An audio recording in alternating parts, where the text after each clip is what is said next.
Chapter 16. Damon, pinisil ni Maria ang aking kamay nang makita niya ang paggalaw ng bagang ko. Hell, no. Hindi ko ito mapalampas. Sobra-sobra na ang pang-iinsulto na dinanas ni Maria sa mga mapanghusgang kagaya ni Mommy. She's getting in my nerves. I closed my eyes to clear my thoughts. I am the freaking CEO and yet, kung i-treato niya ako ay parang bata. I open my eyes calmly and sigh, Maria, sweetheart, please bring Mia to the dining room, ikaw na muna ang bahala sa kanya. Let's go, baby Mia. My attention flew back to the two villains in front of me. Nagtataka ako kung paano nalaman ni Mommy ang kasal namin ni Maria. Maliban sa amin ni Maria, si Attorney Humar Aviles at ang huwes na nagkasal lamang sa amin ang may alam sa nangyaring kasalan kahapon. I wonder where did you learn the truth about my wedding to Maria yesterday, so it's true. Narirind ako sa tinig ni Mommy. How dare you, Damon, you know that I don't like her. She shouted. Mommy please, it's still morning. We have a beautiful day ahead of us. A beautiful sunny Saturday? Huwag mo namang sirain ang magandang araw na ito, please, nagsusumamo ako sa kanya.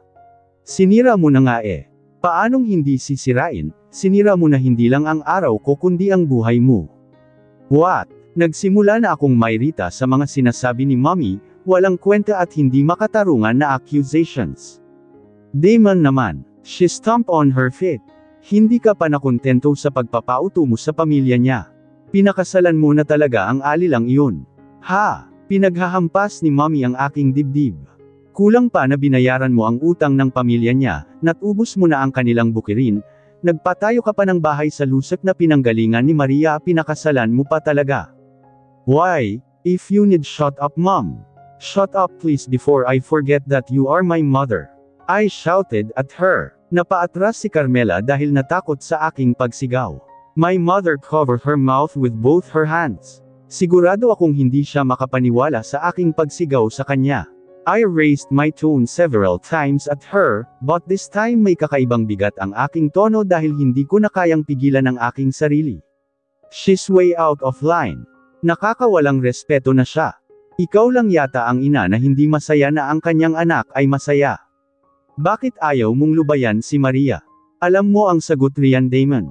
You know that I don't like her. Matigas pa rin niyang sabi sa akin. You know that I love her. And I would do anything to make her happy. Carmela gasped, and so is my mother. Bakit Damon? Bakit? Saan ako nagkulang sa iyo? Bakit ayaw mo akong sundin? This is not about you, Mom. I'm doing this for your own good. Enough, Mommy. Hindi na ako bata para sumunod pa sa mga gusto mo. I'm old enough and I have my own decision na ako lang ang pwedeng magpasya. You want to know the truth? Okay, fine. I threw my hand to the air. Tama ka, tinulungan ko ang pamilya ni Maria sa kanilang problema. Alam mo kung bakit dahil kapag mahal mo ang isang tao gagawin mo ang makapagpasaya sa kanya. I love Maria and I want her to be happy. Bakit hindi mo yun makita, Mommy?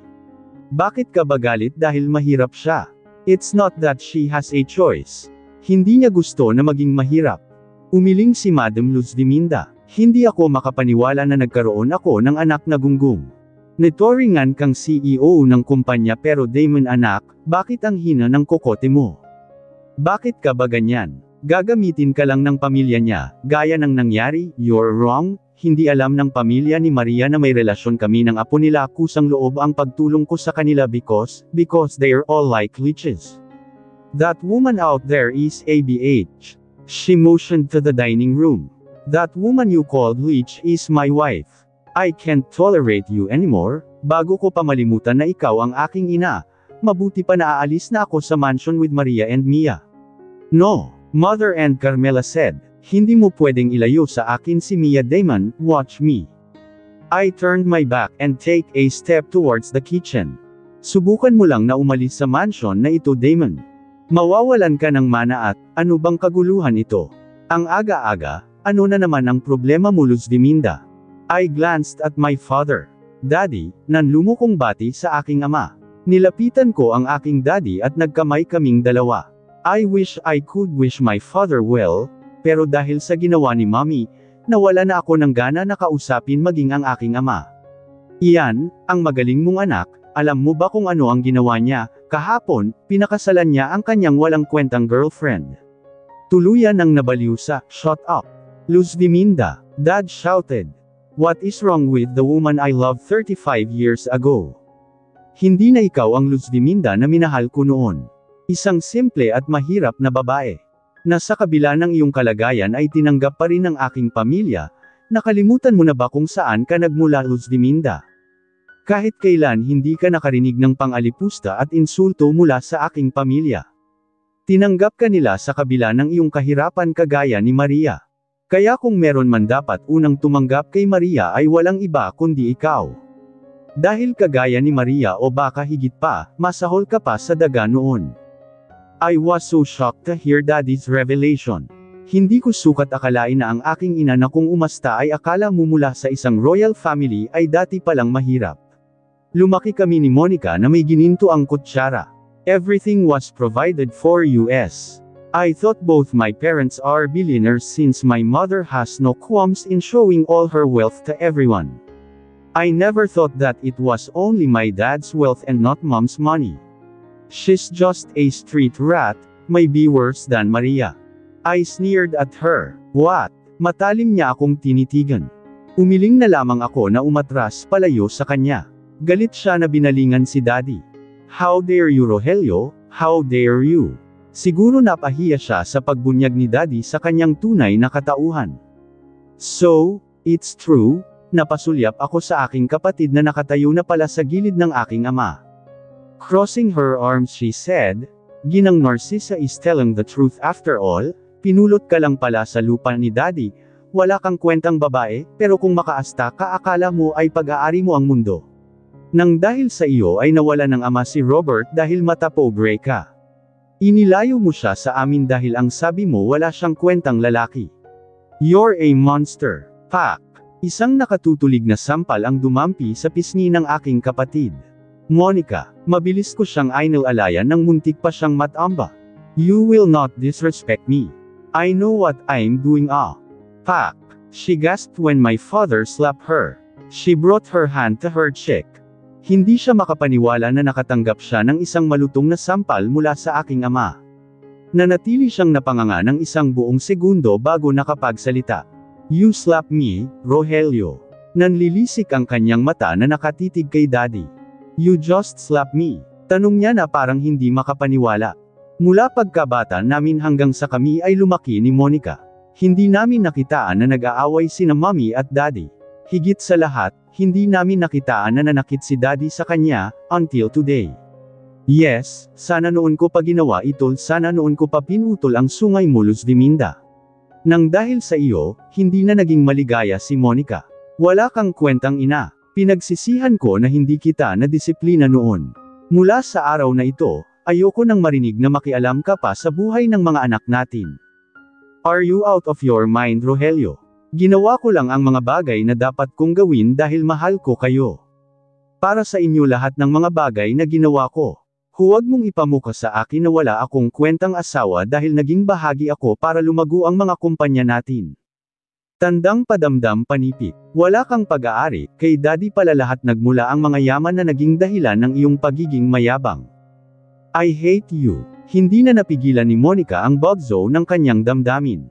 Buong buhay pala niyang kinimkim ang galit sa aming ina. Nag-uunahan na naman sa pag-agos ang kanyang luha. Ang buong akala ko ay isa siyang masunurin na anak na handang sumunod sa mga payo ng ina. Kinimkim lang pala niya ang lahat ang sama ng loob. I pity my sister and I hated my mother. Stop. Right there, Daddy shouted ng akmang lalapit na naman si Mommy kay Monica. Daddy, Monica shouted as my dad slumped to the floor. He just had a heart attack. Pinisil ko ang braso ni Damon nang makita ko ang paggalaw ng kanyang mga bagang. I know she was on the brink of getting mad. It's still 8 o'clock in the morning and the tension inside the mansion is so damn high. Hindi na naman ako nakaligtas sa pang-iinsulto ni Madam Luz Diminda, but what should I expect? Hindi niya ako tanggap na girlfriend ako ng anak niya, paano pa kaya ang maging asawa pa? Our simple wedding yesterday was like a wildfire, Ang bilis namang nalaman ng ina ni Damon ang tungkol sa aming kasal. Unless I gasped when I remembered one thing, nag-post nga pala ako sa S. But I have a private account, wala akong friends doon, 20 lang ata ang friend ko at nakalock pa ang S ko, kaya impossible na malaman ni Madam Luz Viminda ang tungkol sa kasal namin ni Damon. Unless, Damon told her, which I'm positive he didn't. Ate Maria, I want that nuggets. Tinuro pa ni Mia ang isang bowl ng nuggets na inihanda ni Ginang Dolores. Okay baby. Ate Maria, why is Grandma so angry with you? And why is Mommy jealous of you? Nagulat ako sa tanong ni Mia. Ang 5 years old kong alaga. Baby, bakit mo naman nasabi na galit ang lola mo sa akin? I grinned. Kahit bata, malalaman ang sagot sa aking tanong. But it's obvious. We just heard her. Malungkot na sabi ni Mia. Oh, don't worry about it baby Mia. Magkakasundo rin kami ni grandma mo, may konting misunderstanding lang and hayaan mo na lang. Grandma and I both loves you now, paano mo naman nasabi na nagseselo si mommy mo sa akin? Mahinang tanong ko kay Mia. She's way too young to understand jealousy. Kahapon nang umalis kayo ni daddy, nagbilin siya sa akin na huwag na akong lalapit sa iyo. Na hindi nakita kausapin, ayaw niyang makita na magkasama kayo ni daddy. She told me to tell daddy to stay away from you. I gasped at the innocent revelation of my alaga. Of course, gusto ni Carmela na mawala ako sa picture. Gusto niyang solohin si Damon at Mia. After all, iyan ang dahilan kung bakit bumalik siya. She wanted to win Damon's heart. That son of a bird, Han. Don't worry baby, hindi na mangyayari iyan. Daddy Damon loves Ate Maria. Hindi niya susundin si Mommy Carmela mo. She's too late, kung hindi lang ako inutusan ni Damon na pakainin na si Mia.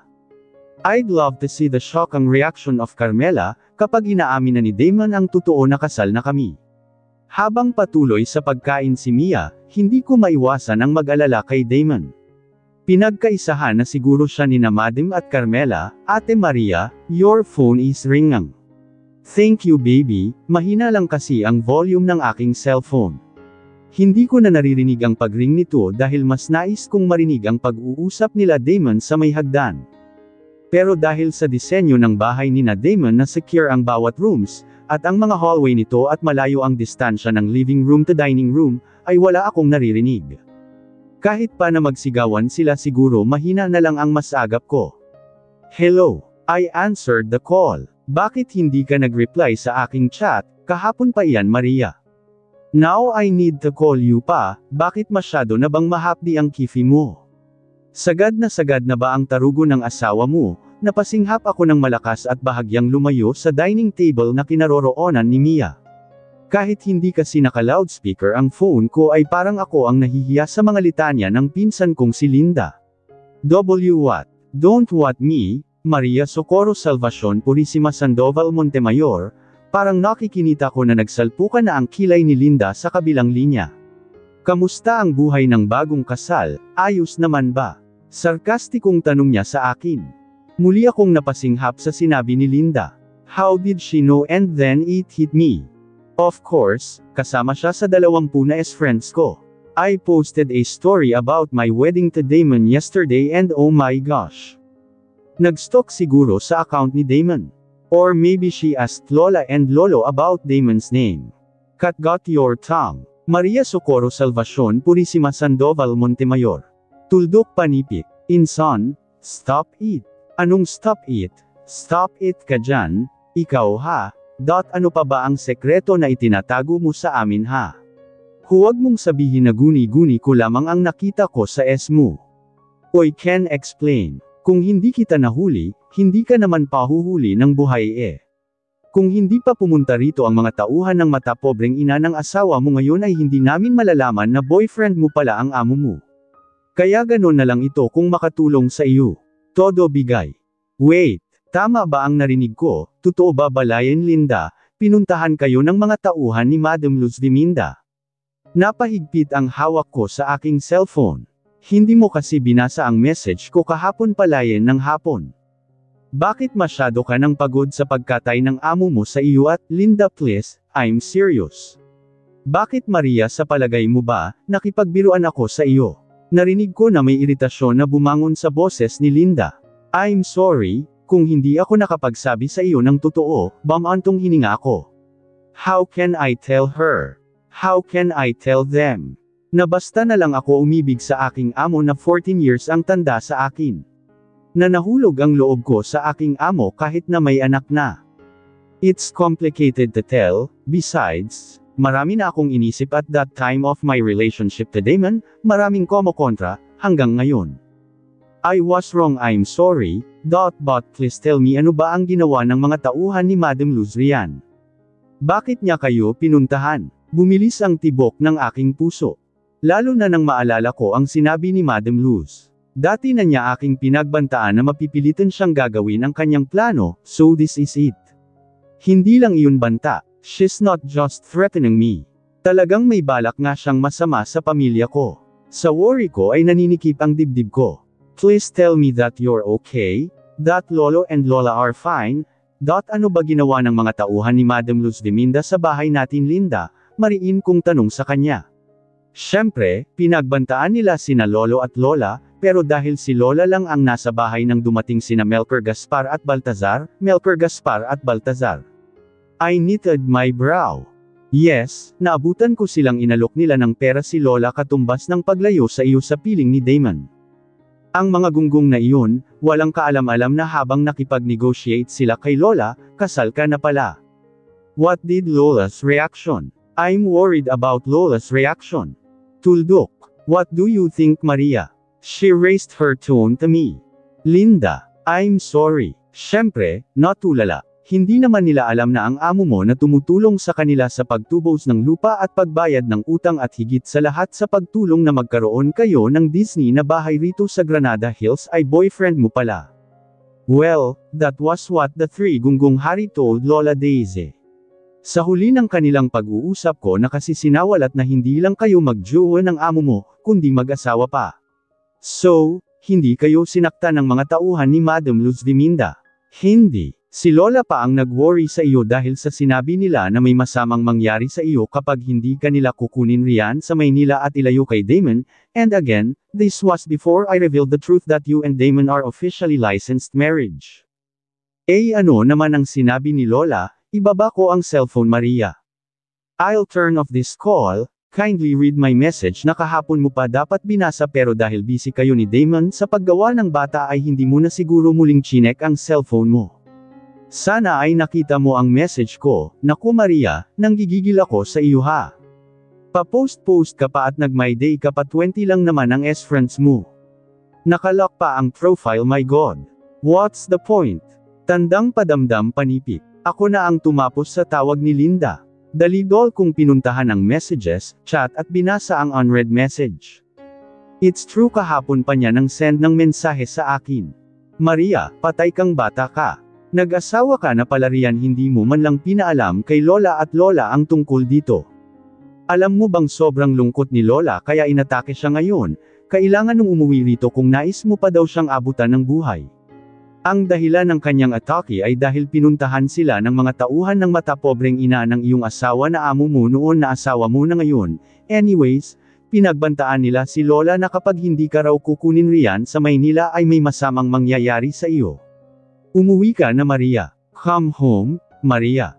Ginang Dolores, kayo na muna ang bahala kay Mia ha. Mabilis na tinawag ni Maria si Ginang Dolores at nakiusap sa ginang na bantayan muna si Miss Mia. Walang problema, Miss Maria, ako na ang bahala kay Miss Mia.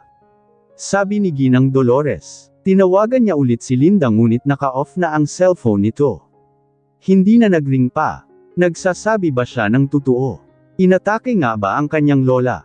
Nanginginig sa takot si Maria, may sakit na ang kanyang lola, hindi malayo ang posibilidad na inatake nga ito at siya ang dahilan.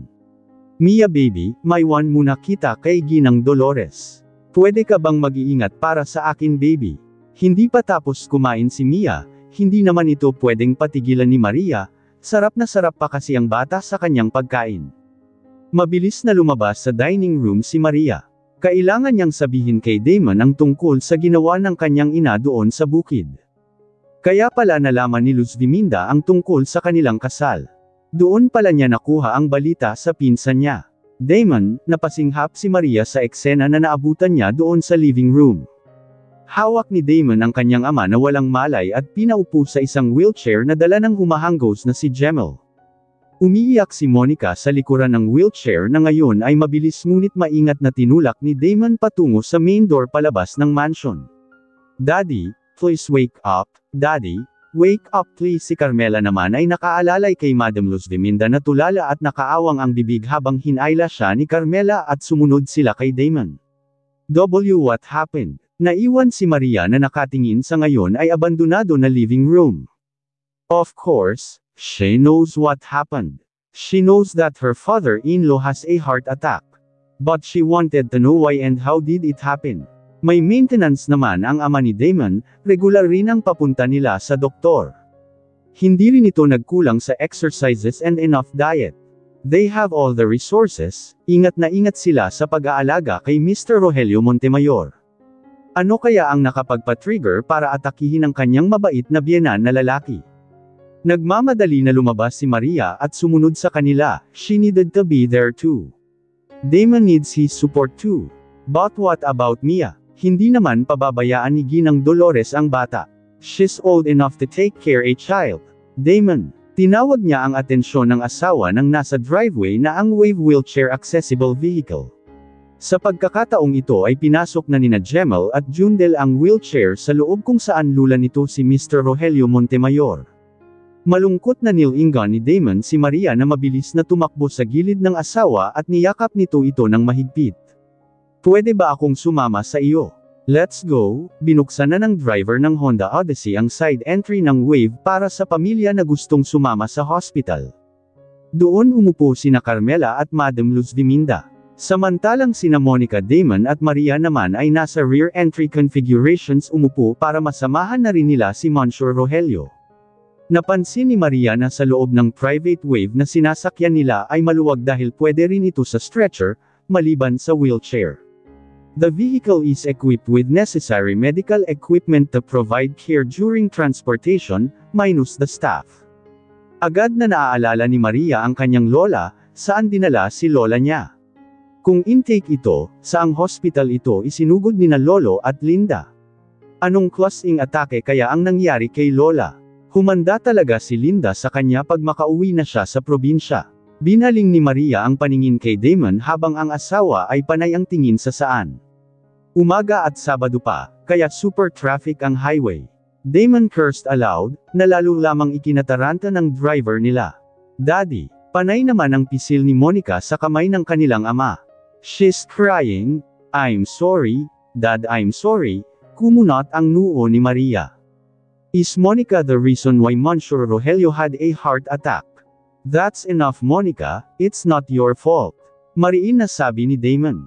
Dahil open vehicle sa loob ang kanilang owned Wave ay narinig naman ni Madam Luz Viminda ang sinabi ni Damon. "And whose fault is that?"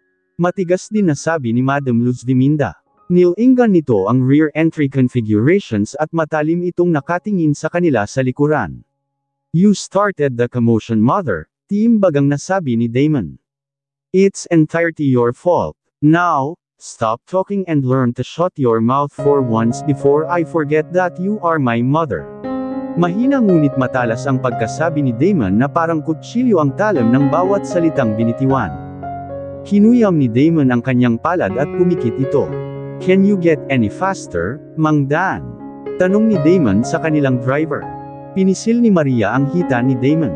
"They're still wearing the pajamas last night." Of course, both her and Damon never anticipated that Madam Luz Viminda might find out the wedding that just occurred yesterday. Hindi pa naman sila nakabihis nang bumaba kanina sa dining room para kumain sana ng almusal. Imbes na pagkain ang nais nilang makita sa dining room, pagbaba pa lang nila ng hagdan ay naghihintay na ang nanggagalit na mukha ng ina ni Damon. Hindi na nga ito makapaghintay pa, bago pa man sila nakapagsalita ay inaalipusta na si Maria. Pinagalitan si Damon sa maling desisyon. Lukang at Monica, napaisip si Maria kung paano nasangkot sa usapan ang kapatid ni Damon. Mabait si Monica, hindi ito kumokontra sa relasyon nila ni Damon. Sa worry ni Maria, sina Madam Luz Diminda at Monica ay nagkaroon ng mainit na diskusyon at dahilan kung bakit inatake si Monsieur Rogelio. Hindi lamang makuha masyado ni Maria ang tunay na naganap dahil nasa tabi siya ni Mia sa dining room. She wanted to ask Damon about it, but it's not wise to do so considering the presence of the real villain in front of them. Carmela is silent beside Madam Luz Diminda. And as if Carmela read her mind, she looked over her shoulder and asked her, "Where is Mia?" She arched her brow. Iniwan ko sandali kay Ginang Dolores, are you sure she's safe? Kung ikaw sana ang nagbantay kay Mia since the reason of you staying at the mansion is for Mia, bakit hindi mo ginawa? Tandang padamdam, you said yourself you wanted to be with Mia, na gusto mong bumawi, bakit hindi mo gawin? Anak mo dapat ang bantayan mo hindi matatanda. Mariin na sabi ni Damon.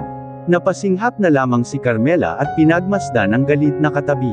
Kahit si Maria ay nagulat sa sinabi ng kanyang asawa. Tahasan nitong iniinsulto ang kanyang ina. Si Monica naman ay nakitaan ng kinang sa kanyang mukha, nagustuhan niya ang sinabi ng kanyang nakatatandang kapatid. Agad na nag-react si Madam Luz Diminda. Sumosobra ka na Damon Alexander, magtutuos pa tayo, hindi pa tayo tapos, you will not disrespect me. She counter back. Just pray na walang nangyari na masama kay Daddy, dahil kapag nangyari iyon, kakalimutan ko na naging ina kita. Nandito na po tayo, Sir Damon, Madam Luz Diminda. Anunsyo ng driver sa kanila. Narating na lang nila ang hospital, hindi pa rin nagkamalay si Monsieur Rogelio. Mabilis naman kumilos ang hospital staff nang dumating ang kanilang wave. It was understable na pasyente ang karga nito. Mabilis na inisikaso sa emergency room ang ama ni Damon. Sa labas ng emergency room ay kinausap ni Maria si Damon. I'm sorry about Monsieur Rogelio, pero ano ba ang nangyari sa kanya? Bakit siya inatake? Damon sigh. Nagtatalo kami ni Mommy at nakatawag ito ng pansin kay Daddy hanggang sa nakialam na rin ang aking ama. Sinaway niya ang kanyang asawa at may ibinunyag pa ukol sa kanilang nakaraan. Damon paused. The details about her mother's origin is not that important to discuss. Sapat na malaman niya na wala naman pala itong dapat ipagmalaki kay Maria, dahil minsan din itong naging mahirap. Now he knows, hindi na uubra sa kanya ang pang-iinsulto na gagawin kay Maria. Siya mismo ang nagpaalala sa ina kapag uulitin pa niya ang pang-alipusta sa kanyang asawa. Narinig naman ni Monica ang pagtatapat ng aking ama, hanggang sa nakisali na rin ang aking kapatid at naungkat ang kanyang mapait na karanasan sa ama ni Robert dahil na rin sa pakikialam ng aming ina. I never thought na nagkimkim ng galit si Monica kay Mommy. Kanina ay sumambulat ang nakatagong sama ng loob ni Monica, dahilan upang sampilan siya ni Mommy. He paused again and sighed. Nagalit si Daddy kaya sinampal rin niya si Mommy. And that was it. Nagkagulo na and before we knew it, inatake na si Daddy. Dinala ni Maria ang kanyang mga kamay sa pisngi ng asawa. I'm sorry, sweetheart, was all she could say. Ano pa nga ba ang masasabi niya? Kung hindi siya dumating sa buhay ni Damon, hindi magkakagulo ang pamilya nila. Kung hindi siya umibig kay Damon, hindi sana pinuntahan ng mga tauhan ni Madam ang kanyang lola sa bukid, na ngayon ay inatake rin. Your father is safe. Panimula ng doktor. Bawal sa kanya ang magalit. Layong sobrang galit. Bawal din sa kanya ang sobrang kaligayahan at sobrang kalungkutan. The doctor clarified. Kumuha ito ng prescription pad at may sinulat doon. I will add instructions about his diet and exercises as well as additional medicine. You mean, no need for admission, doktor? Hindi na kailangan ni Daddy ang ma-confine.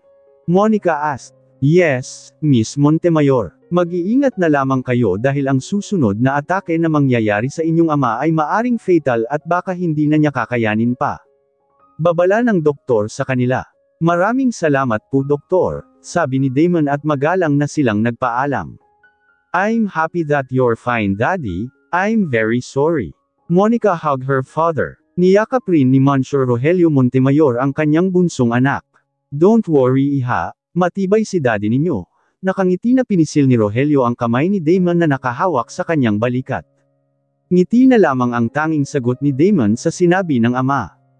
Hindi na niya nagawang ipahayag ang kanyang saloobin dahil na rin sa babala ng doktor. Saglit niyang sinulyapan ang kanyang ina, tahimik na nakaupo sa side entry configuration. Sa isip ni Damon, hindi na kailangan na ipaunawa sa kanya ang nangyari sa kanyang asawa. Maliwanag ang paliwanag ng doktor. She should know better much more than anyone else. Siya ang kasama ng kanyang ama doon sa Amerika nang sila ay nagpagamot. Sana magbago na ang kanyang ina. Maria, welcome to the family, nakangiting sabi ni Rogelio. Nabigla naman si Maria sa pagbati ng Monsieur. Bigla tuloy siyang nahiya ng nabaling sa kanya ang atensyon ng pamilya. Pinisil naman ni Damon ang kanyang kamay nang mapansin nito ng kinakabahan ang asawa. Maraming salamat po Monsieur Rogelio, pasensya ka na sa natigilan si Maria sa sunod-sunod na pag-iling ng ama ni Damon. No, you can call me daddy. Dinig na dinig ni Maria ang pagtutol ni Madam Luz Viminda sa pamamagitan ng kanyang pagtikhim. Bagamat wala itong isamang katagang binitiwan, obvious naman ang kanyang pagkadisgusto sa sinabi ng asawa. Nag-arco kaagad ang kilay ni Damon, pero maagap na pinisil ni Maria ang hita ng asawa. Malalim na lamang na huminga si Damon para mapigilan ang sarili, alang-alang man lang sa kanyang ama. Nang nakarating na sila sa mansion ay nakipag-usap si Monsieur Rogelio Montemayor sa kanyang dalawang anak sa library kasama si Maria. Damon, Monica, pasensya na kayo sa akin ha, mga anak. Masyado akong naging abala sa buhay at pagpatakbo ng ating mga negosyo, napabayan ko na tuloy ang pag-asikaso sa inyo. Ipinaubaya ko na sa inyong ina ang pag-aalaga sa inyo. I never thought that my wife would be the reason of your hirtosh, especially to you, Monica iha. I'm sorry that I failed you, bumantong hininga si Rogelio. Daddy, wala kang kasalanan, hindi mo kasalanan ang ginawa ni Mommy. Please don't think about us, we're fine and we survived right sis. Pinisil ni Damon ang kamay ni Monica. He's not sure kung tama siya about Monica. Hindi siya sigurado kung may apply ba kay Monica ang salitang survive base sa nakita niya kanina na pagsagot sa kanilang ina. May palagay siyang matindi ang kinimkim na bigat ng loob ni Monica. Hindi niya masisisi ang kapatid, nag-iwan ng marka ang paglayo ng ama ni Robert dahil sa kanyang ina.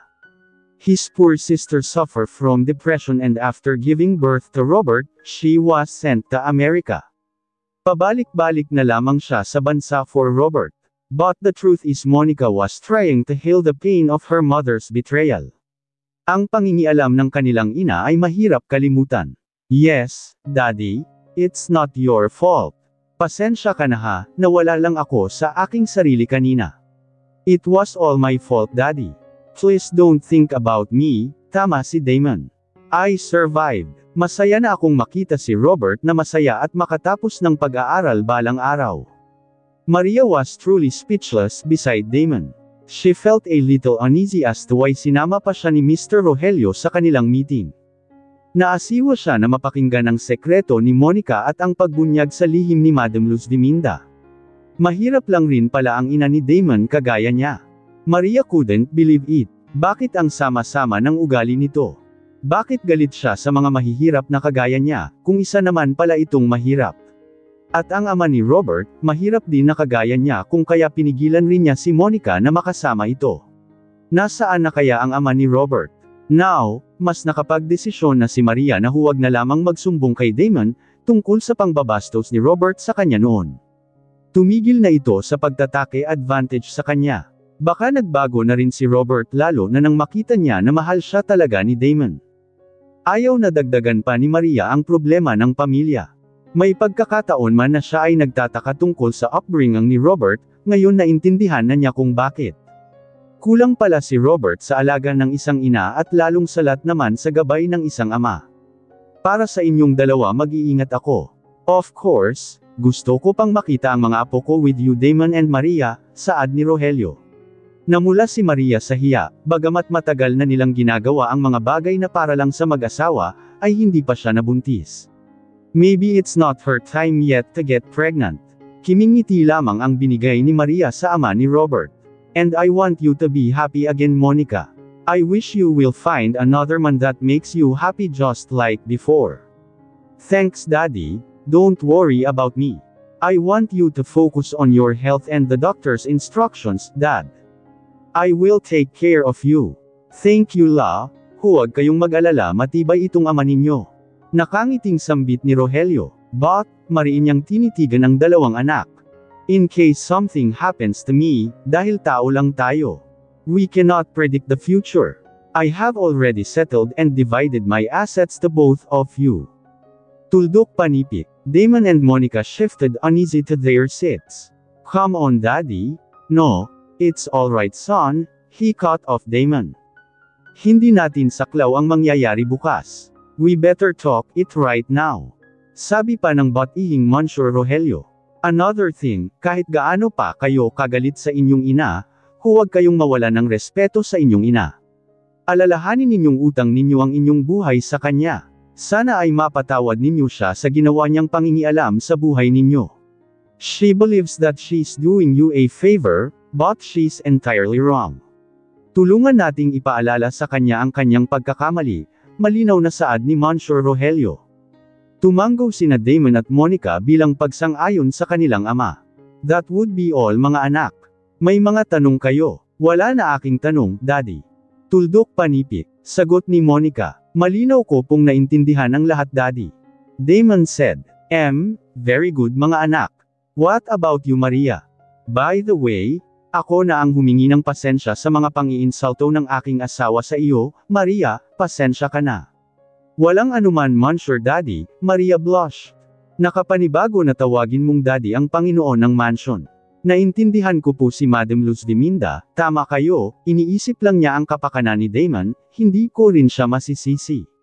Maria said, may gusto lang sana akong sasabihin sa aking asawa, sinulyapan ni Maria si Damon. What is it, my wife? Nais ko sanang magpaalam muna sa iyo na uuwi sa probinsya. Nakatanggap ako ng message mula sa pinsan ko na inatake raw si Lola. Kasi Maria paused. Nagdadalawang isip siya kung sasabihin ba niya ang tunay na dahilan gaya ng sinasabi ni Linda o manahimik na lamang siya. Baka kasi magalit na naman ang Monsieur at atakihin ulit. She decided to stay quiet and be a bigger person. Dati na po kasing naoperahan si Lola, siguro. May iniisip lang na naging dahilan ng kanyang atake o nakaligtaan niyang uminom ng maintenance. Why you didn't tell me? Kailan lang nangyari? Damon asked concerned. Kahapon, hindi ko rin nabasa ang message kung hindi pa tumawag ang pinsan ko kanina, but seeing the chaos kanina sa living room, hindi ko na lang sinabi ang sadya ko, mahinang sabi ni Maria. Ang inisip ko ay si Mia, sino ang mag-alaga sa kanya? Huwag ka nang mag-alala kay Mia, Maria. Nandito naman si Carmela. Nandito rin ako, I can take care both my father and Mia. Monica said, well, anong masasabi mo, Damon? Tanong ni Monsieur Rogelio. Since napag-usapan na lang din natin ang pamilya ni Maria, Daddy, pwede ba na sumama ako kay Maria upang makita ng personal ang pamilya ng asawa ko? It's damn time for me to introduce myself to them, lalo na at nagpakasal na kami ni Maria nang hindi nila alam. Gaya ng sabi ko sa iyo, Daddy, I'm sorry biglaan lamang ang kasal namin ni Maria dahil na rin sa pagdating at panatili ni Carmela sa mansion.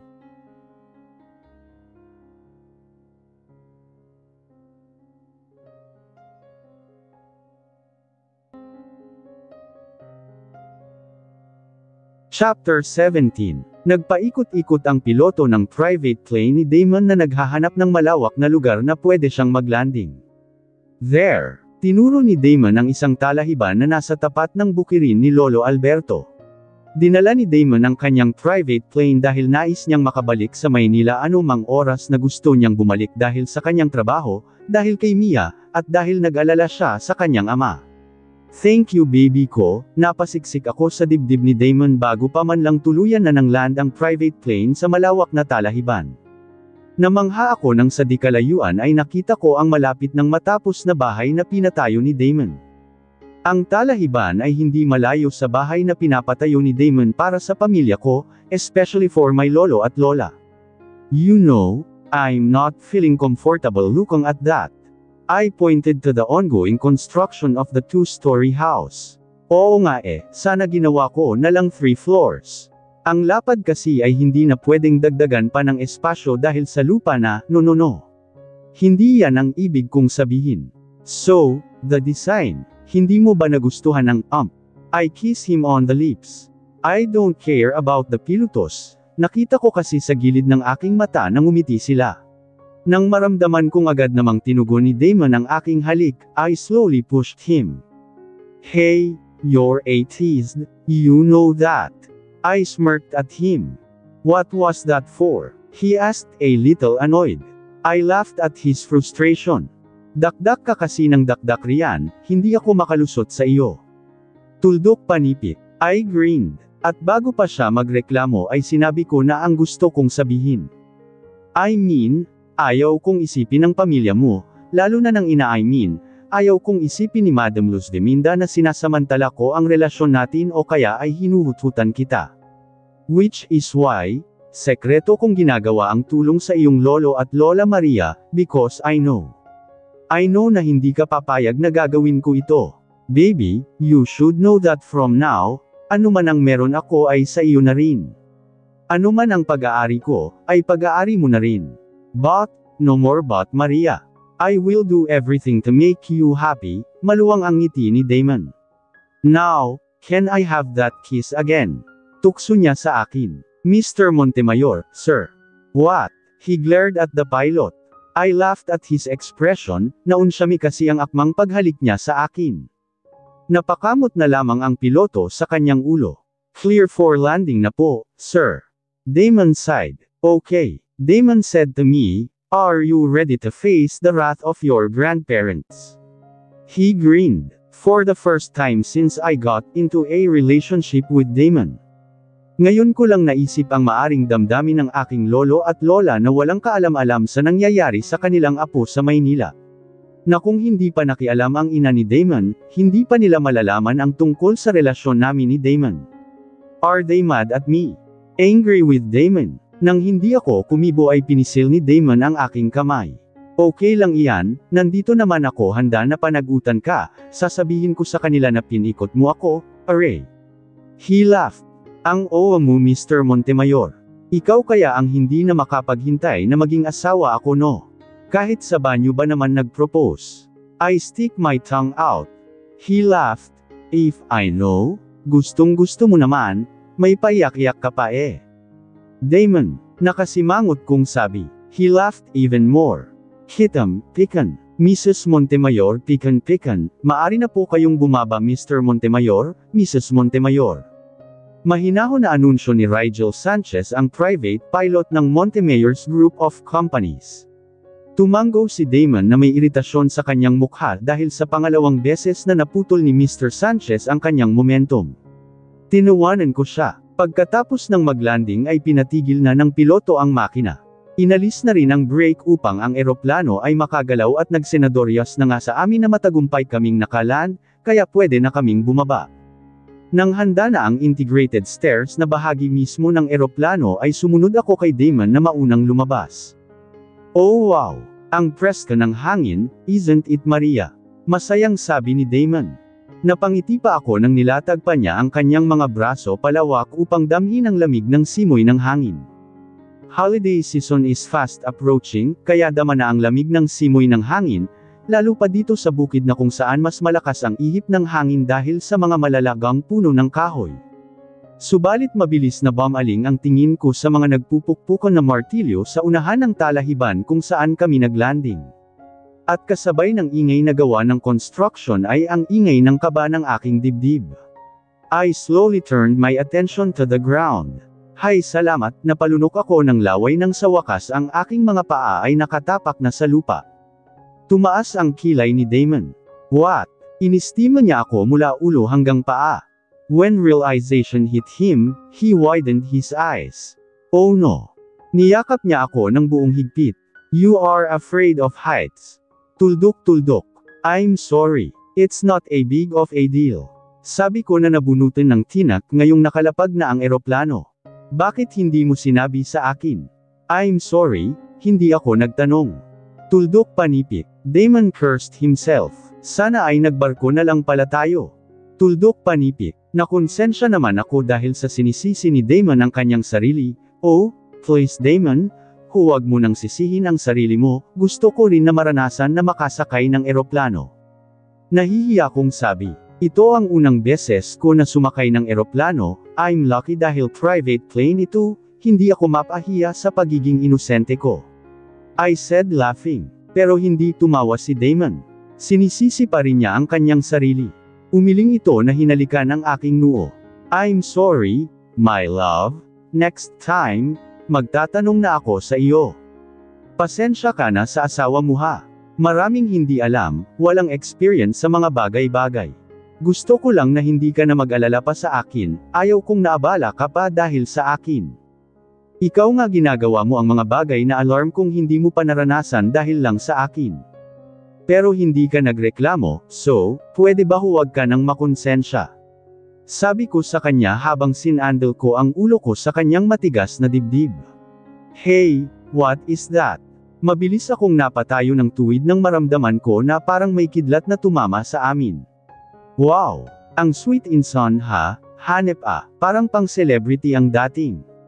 Wala man lang paabi so this is the renowned mighty and powerful Damon Alexander Montemayor your husband.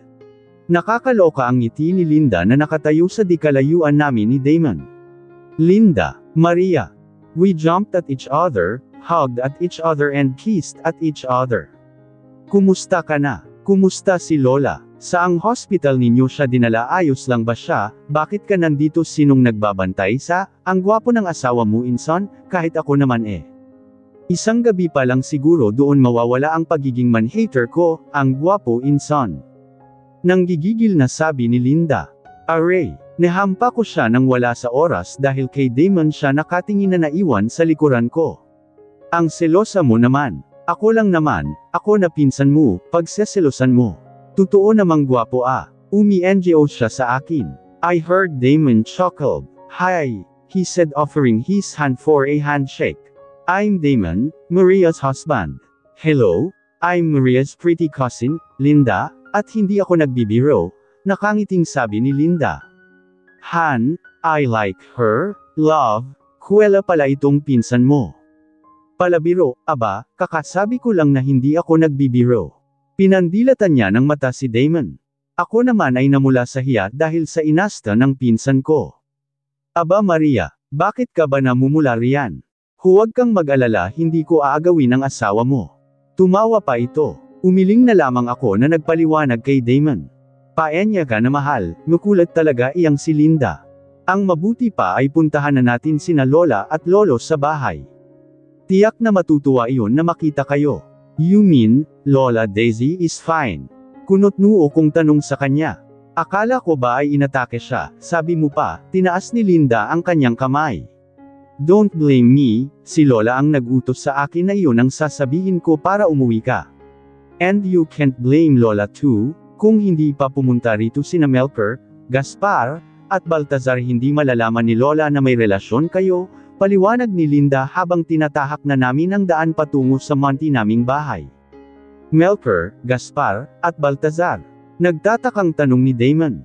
Huli na nang sumenyas ako kay Linda. Hindi na napigilan ang kanyang bibig. Iyong inutusan ng ina mo na puntahan kami rito upang ilayo si Maria sa iyo at Linda.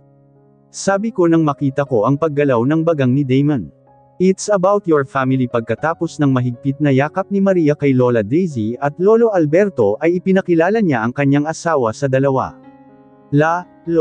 Si Damon po, nandito kami dahil sa sinabi ni Linda na inatake raw kayo, mabuti naman at, hindi pala totoo, bahagyang nakasimangot si Maria. Kinakabahan siya ng husto tapos banibiro lang siya ng pinsan. Mano po Lola Daisy, Lolo Alberto, yumuko si Damon at nagmano sa dalawang matanda. Ikinagalak ko po kayong makilala. Inistima siya ng dalawang matanda. Ayan na Lola Daisy at Lolo Alberto, nandito na ang gwapo ninyong apo. Bakit hindi kayo nakakibo? Na starstruck na rin ba kayo sa kanyang kakisigan? Pilyang sabi ni Linda. Dahil sa sinabi ni Linda ay mabilis na nagsalita si Lolo Alberto. Kawan ka ng Diyos, anak, sana man lang nagpasabi kayo ni Maria na darating kayo ngayon, hindi tuloy kami makapaghanda ng tanghalian ninyo. Pagkatangkad-tangkad naman ng batang Ayer, komento ni Lola Daisy. Maraming salamat po, ngumiti si Damon kay Lola Daisy. Saka muling bumaling kay Lolo Alberto. Naku, Lolo, may mga dala na po kaming pagkain. Alam namin na masusurpresa kayo sa aming pagdating dahil hindi naman kami nagpasabi, nagkamot si Damon sa kanyang ulo. Paano naman, hindi na sinagot ni Linda ang tawag ko. Tuldok panipik, saad ni Maria na tinaasan ng kilay ang pinsan. Aba, huwag ako ang sisisihin ninyo Maria kundi itong si Lola. Gusto na niya na umuwi ka, kaya ganun ang utos niya sa akin. Ikaw naman kung hindi ka patakutin, uuwi ka ba? Puno ka ng lihim wala kang sinasabi ukol sa buhay mo, kung ligaya o sarap na ang nararamdaman mo. Umismid si Linda. Linda naman, umayos ka naman sa iyong pananalita. Saway ni Maria kay Linda, mukhang sumusobra na ito sa kaprangkahan, hindi komo at mabait si Damon. Pasensya na po kayo sa amin ha, magpaliwanag po kami. Teka, iyong mga pasalubong nga pala, nandoon din po sa airplane, nakangiting sabi ni Damon. Sandali po, I'll message Mr. Sanchez. Sabi ni Damon sa grandparents ni Maria. Han, ayan, kunyari late pamanhikan ito. Excited na sabi ni Linda nang dumating si Mr. Rigel Sanchez kasama ang co-pilot nito na si Roy Flores. Dala-dala nila ang mga pagkain sa loob ng malaking basket. Pasensya ka na, Damon anak ha. Sadyang maingay lang itong pinsan ni Maria, natipos kasi ito noong bata pa kaya, ay nako, hindi ako natipos no. Baka si Maria, pinandilatan ni Linda si Lola Daisy. Namula naman si Maria sa sinasabi ni Linda. Sa gilid ng kanyang mata, nakita niya sa sulok ng labi ni Damon ang ngiti. Jahe talaga ang pinsan niyang ito. Nakakahiya kay Damon. Hindi natipos si Maria, nag-ibom lang siya. Malala talaga ang ibom niya, na halos didon na siya tumira sa banyo, Lolo. Malakas na saway ni Maria kay Lolo Alberto. Ay naku iha, huwag kang mahiya mga bata pa naman kayo noon ni Linda. Okay lang iyon, hindi ba Iho? Maraming salamat nga pala at nakarating ka rin sa aba naming tahanan, nakangiting sabi ni Lolo Alberto. Hindi po ako nahihiya, kakain na tayo hindi ba? Magsitahimik na nga kayo, nakakahiya sa mga bisita. Ang mabuti pa ay ihanda na ninyo Maria, Linda ang mga pagkain sa mesa. Tinuro ni Lola Daisy ang simpleng picnic table ng pamilya. Nasa ilalim ng puno ng mangga. Doon tayo, doon ninyo ay latag ang mga pagkain. Sa harapan ng bahay ni Lola Daisy at Lolo Alberto ay may puno ng mangga at sa ilalim nito ay may mesa na gawa sa kahoy at nakadikit mismo sa puno ng mangga na pinalibutan rin ng upuan na gawa rin sa kahoy. Pasensya ka na Iho, ha, pasensya na kayo ha. Nilingan ni Lola Daisy ang dalawa pang kasamahan ni Damon at Maria. Nako, walang anuman po Lola. Ang cool nga po rito, malamig ang ihip ng hangin, sarap sa pakiramdam na preska ang aming nalalanghap. Sabi ni Mr. Sanchez, nagsimula na silang kumuha ng pagkain sa mesa. Tama, ang ganda pa sa mata ng mga tanawin, green grass and trees. Sambit naman ni Roy Flores. Han, ang ganda naman pala ng mga ugali ng mga lalaking ito, hindi mayabang at hindi matapobre. Sabat pa ni Lolo Alberto. Hindi naman pala lahat ng mayayaman ay salbaha. O siya mga Iho, magsiupo na kayo, utos ni Lolo sa kanila na tahimik na umupo sa bato at masayang pinagkasya ang kanyang sarili, pagkatapos niyang mabigyan si Lola Daisy ng pagkain. Damon, ha, nilingan ni Damon si Lola Daisy. Okay lang sa iyo na tawagin lamang kitang Damon at hindi Sir. Naku Lola, huwag po ninyo akong tawaging Sir, mabilis na umiling si Damon. Just call me Damon, apo, anak, okay lang sa akin, huwag lang po sir, nakangiting sabi nito sa matanda habang sinusubuan si Maria. Ako na, bulong ni Maria kay Damon ang malingat ang lola sa pagtitig kay Damon. Nakakahiya, hindi siya sanay sa public display of affection, lalo na kung kamag-anak ang nasa kanilang harapan. Lola Daisy at Lolo Alberto, mahinang simulan ni Damon. Ako na po ang humihingi ng tawad sa ginawa ng aking ina sa inyo. Hindi ko alam na may mga inutusan pa talaga siya rito para lang guluhin kayo. Nag-arko ang kilay ni Damon. Nagkaroon ng katahimikan sa pagitan nila. Makakaasa po kayo na safe si Maria sa tabi ko. Damon spoke when nobody else spoke. Oo, pasensya rin kayo kung inutusan ko si Linda na magsinungaling para lamang makauwi kayo. Natakot lang talaga ako sa 3 tao na inutusan ng iyong ina. Pero maliban doon, wala naman silang ginawang masama sa amin. Pagtatapat ni Lola Daisy. Kaya nga po kami nagdesisyon na pakasal ni Maria Lo, dahil sa pagtutol ng aking ina sa aming pagmamahalan.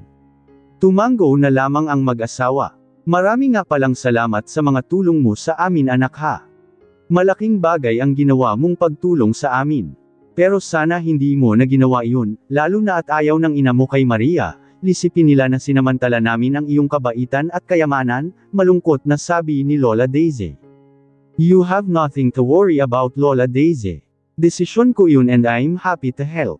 Higit sa lahat kasal na kami ni Maria. Mommy is out of the picture. Pagtatanggol ni Damon sa sarili. I can start along, don't worry about US please. Tuldok panipik. Masaya silang nagkwentuhan hanggang sa matapos na nila ang kanilang pananghalian ng hindi namalayan. Masaya si Damon dahil para sa kanya simple lang ang kalagayan ng mga tao sa bukid pero totoo. Walang pag-iimbot na ipinakita. Totoo rin ang ipinakita nila na pag-uugali, mababaw lamang ang kanilang kaligayahan subalit tunay naman ang kanilang ipinapakita. Pinapahalagahan nila ang tinatawag na pagkakaisa at pagtutulungan. Ang bilis rin nilang makisama kahit estranghero pa ang isang tao. Mabilis silang maniwala at magtiwala dahil ang kanilang puso ay hindi nagdududa, kundi pagtanggap ang laman ng kanilang puso. Kinagabihan ay nag-alala na ang pamilya ni Maria sa higaan ni Damon. Ang kwarto ni Maria ay may papag o cutter na tinatawag. Ito ay isang uri ng kama, ngunit instead na malambot na foam ang nandoon ay tabla na kahoy ang cutter. Gawa sa kahoy na 2x2 ang haligi o paanan ng cutter. Ang katawan naman ng cutter ay isang rectangular na tabla. Damon, pasensya ka na ha, I'm sure, mahihirapan ka sa sitwasyon mo ngayon, kung gusto mo doon ka na lang matulog sa private airplane mo. Malambot pa ang higaan mo doon, paliwanag ni Maria. Don't worry about me Maria, kaya tayo nandito ay dahil kina Lolo Alberto at Lola Daisy. It's not about me but it's about your family, he smiled. Right, pero, hindi ka kasi sanay, nakakahiya sa iyo, at pasensya ka na rin sa magulo naming pag-uusap ha. Nahiya na sambit ni Maria. Are you freaking kidding me? Ang saya ng pamilya mo Maria, I like them. I'm alright and I'm happy with you here today in the farm. And I'm so happy today sweetheart, who would have thought na ang isang CEO ay kaya palang bumaba sa kanyang pedestal para lang pakisamahan ang asawa at ang mahirap niyang pamilya. Tuldok panipik. Maria, sweetheart please stop talking about our boundaries and economic status. Napagtagumpayan na natin ito, hindi ba? We're married already. May basbas ng aking ama. May basbas ng iyong pamilya, dahil napatawad nila ang ating desisyon and that's what matters most. Tuldok kudlit. O bakit ka umiiyak? Nagulat si Damon nang makita ang nagkikislapan na luha sa pisngi ni Maria. Pinahid naman agad ni Maria ang luha at may ngiti na sumili sa kanyang labi. Don't worry about this tears sweetheart, luha ito ng kaligayahan. I just couldn't believe how lucky I am to have you, wala na akong ibang mahihiling pa. Sambit ni Maria. Are you sure about that? Damon asked raising his brow. Nagtaka naman si Maria. Bakit may iba pa ba? Gawa tayo ng anak. Makahulugan ng umisi si Damon at nilamuko siya ng halik sa kanyang labi. Oh, Damon, this I promise, dito kami sa batis na ito lumaki ni Linda at ng iba ko pang mga pinsan. Pagkatapos naming maglaba tuwing Sabado ay maligo muna kami bago uuwi ng bahay. Nakangiting sambit ni Maria. Ang kanilang mga paa ay nilusong na nila sa malinaw at malinis na batis. Mag-iingat ka rito sweetheart, mapanglinlang ang batis rito sa bukid. Akala mo ay mababaw lamang ito, ngunit may malalim na bahagi rin sa batis na ito, babala ni Maria. Hindi ka ba natatakot maligo rito noong bata ka pa? Malakas ang agos ng batis, siguro ganito nakalakas ang agos ng tubig mula pa noon. Damon asked.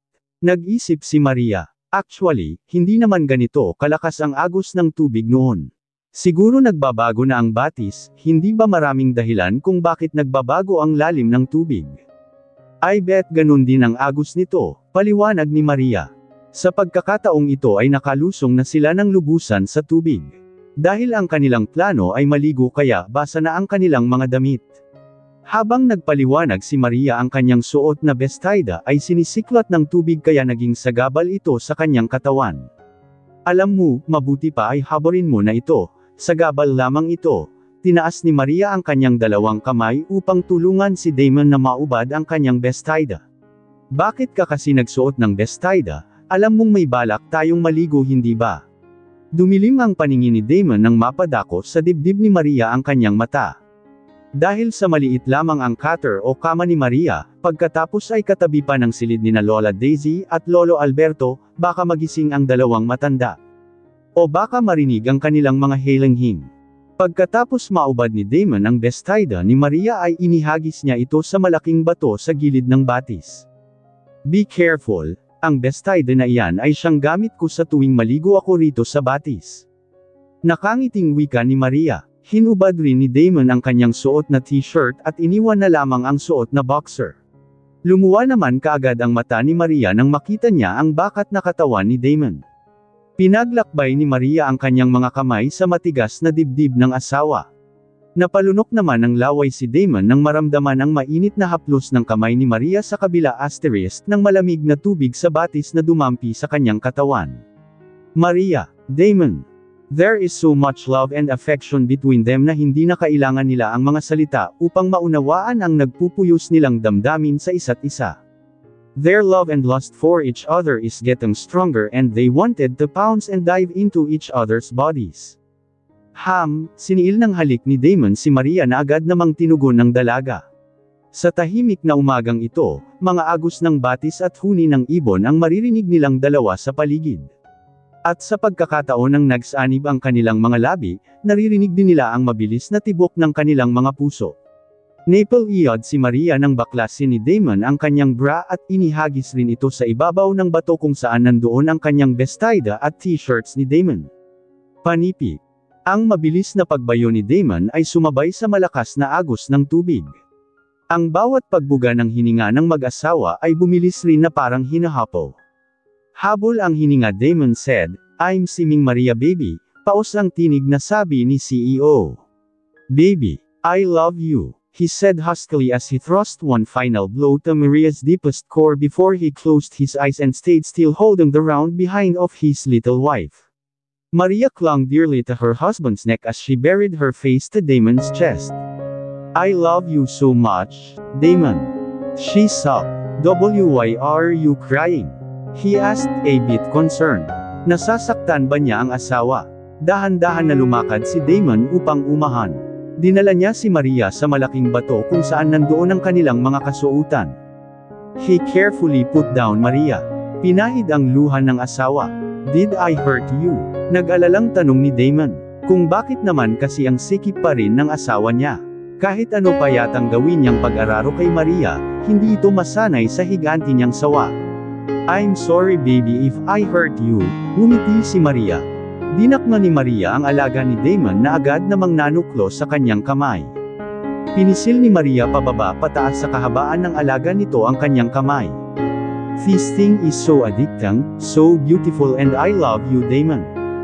Hindi ito ang dahilan kung bakit ako umiiyak. "I cried because I love you Damon." Ang sarap sa pakiramdam na mahal mo ang isang tao tapos nasa tabi mo lang siya at ipinaglaban ka sa kabila ng maraming tutol sa relasyon ninyo dahil sa inyong malaking agwat ng katayuan sa buhay. "Leon ang dahilan kaya ako umiyak, Damon. I am so grateful. Thank you asawa ko, thank you for loving me despite all the hindrances I was facing." We were both facing, muling na malisbas ang luha ni Maria.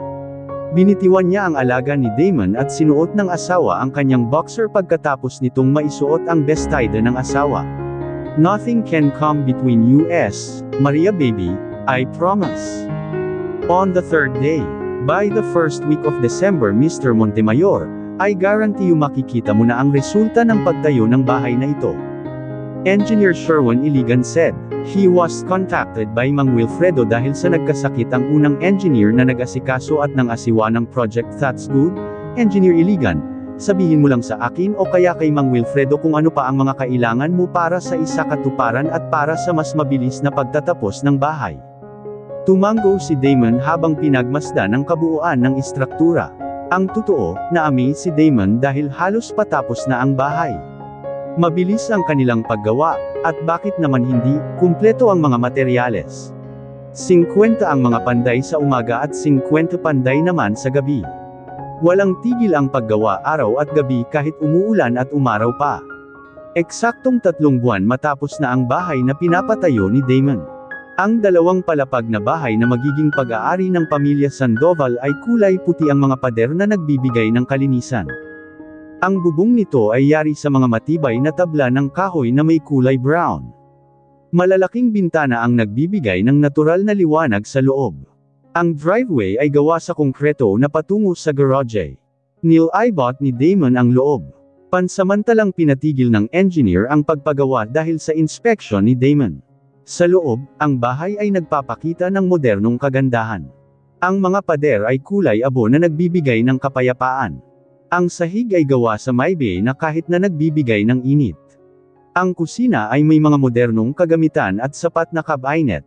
Ang hagdan ay nagkokonekta sa 2 palapag, ang mga balustrade nito ay polido. All in all, ang bahay ay halos tapos na. Ang mga installasyon ng kuryente at tubo ay nakalagay na. Ang mga pinto at trim ay ginagawa pa. Ang balkonahe sa 2 palapag ay nagbibigay ng magandang tanawin ng paligid. Ang bahay ay perpekto sa estilo, pangsusan at kaginhawaan. Bueno, Engineer Iligan, I commend your work and the other 4 engineers who share your knowledge and dedication in order to make this beautiful house possible. It's our pleasure, sir, thank you so much, masayang sabi ni engineer. Sa tuwing may matatapos na project o malapit ng matapos na projects tapos nagustuhan ng may-ari, ay matinding kaligayahan ang dulot sa puso ng mga engineer. Nagpaalam na si Damon sa mga tauhan dahil kailangan na nilang magsimula sa trabaho, sakto alas 7 ng umaga ang oras ng kanilang pasok. "O, apo, tapos na ba ang pagsiyasat mo sa iyong bahay?" Nakangiting bati ni Lolo Alberto na naghihintay kay Damon sa labas ng bakuran. "Bahay po ninyo Lolo Berto, para po sa inyo ang pinapatayo kong bahay," nakangiting sabi ni Damon. Alam niya na isa sa pangarap ni Maria ang mapagtayuan ng magandang bahay ang kanyang grandparents.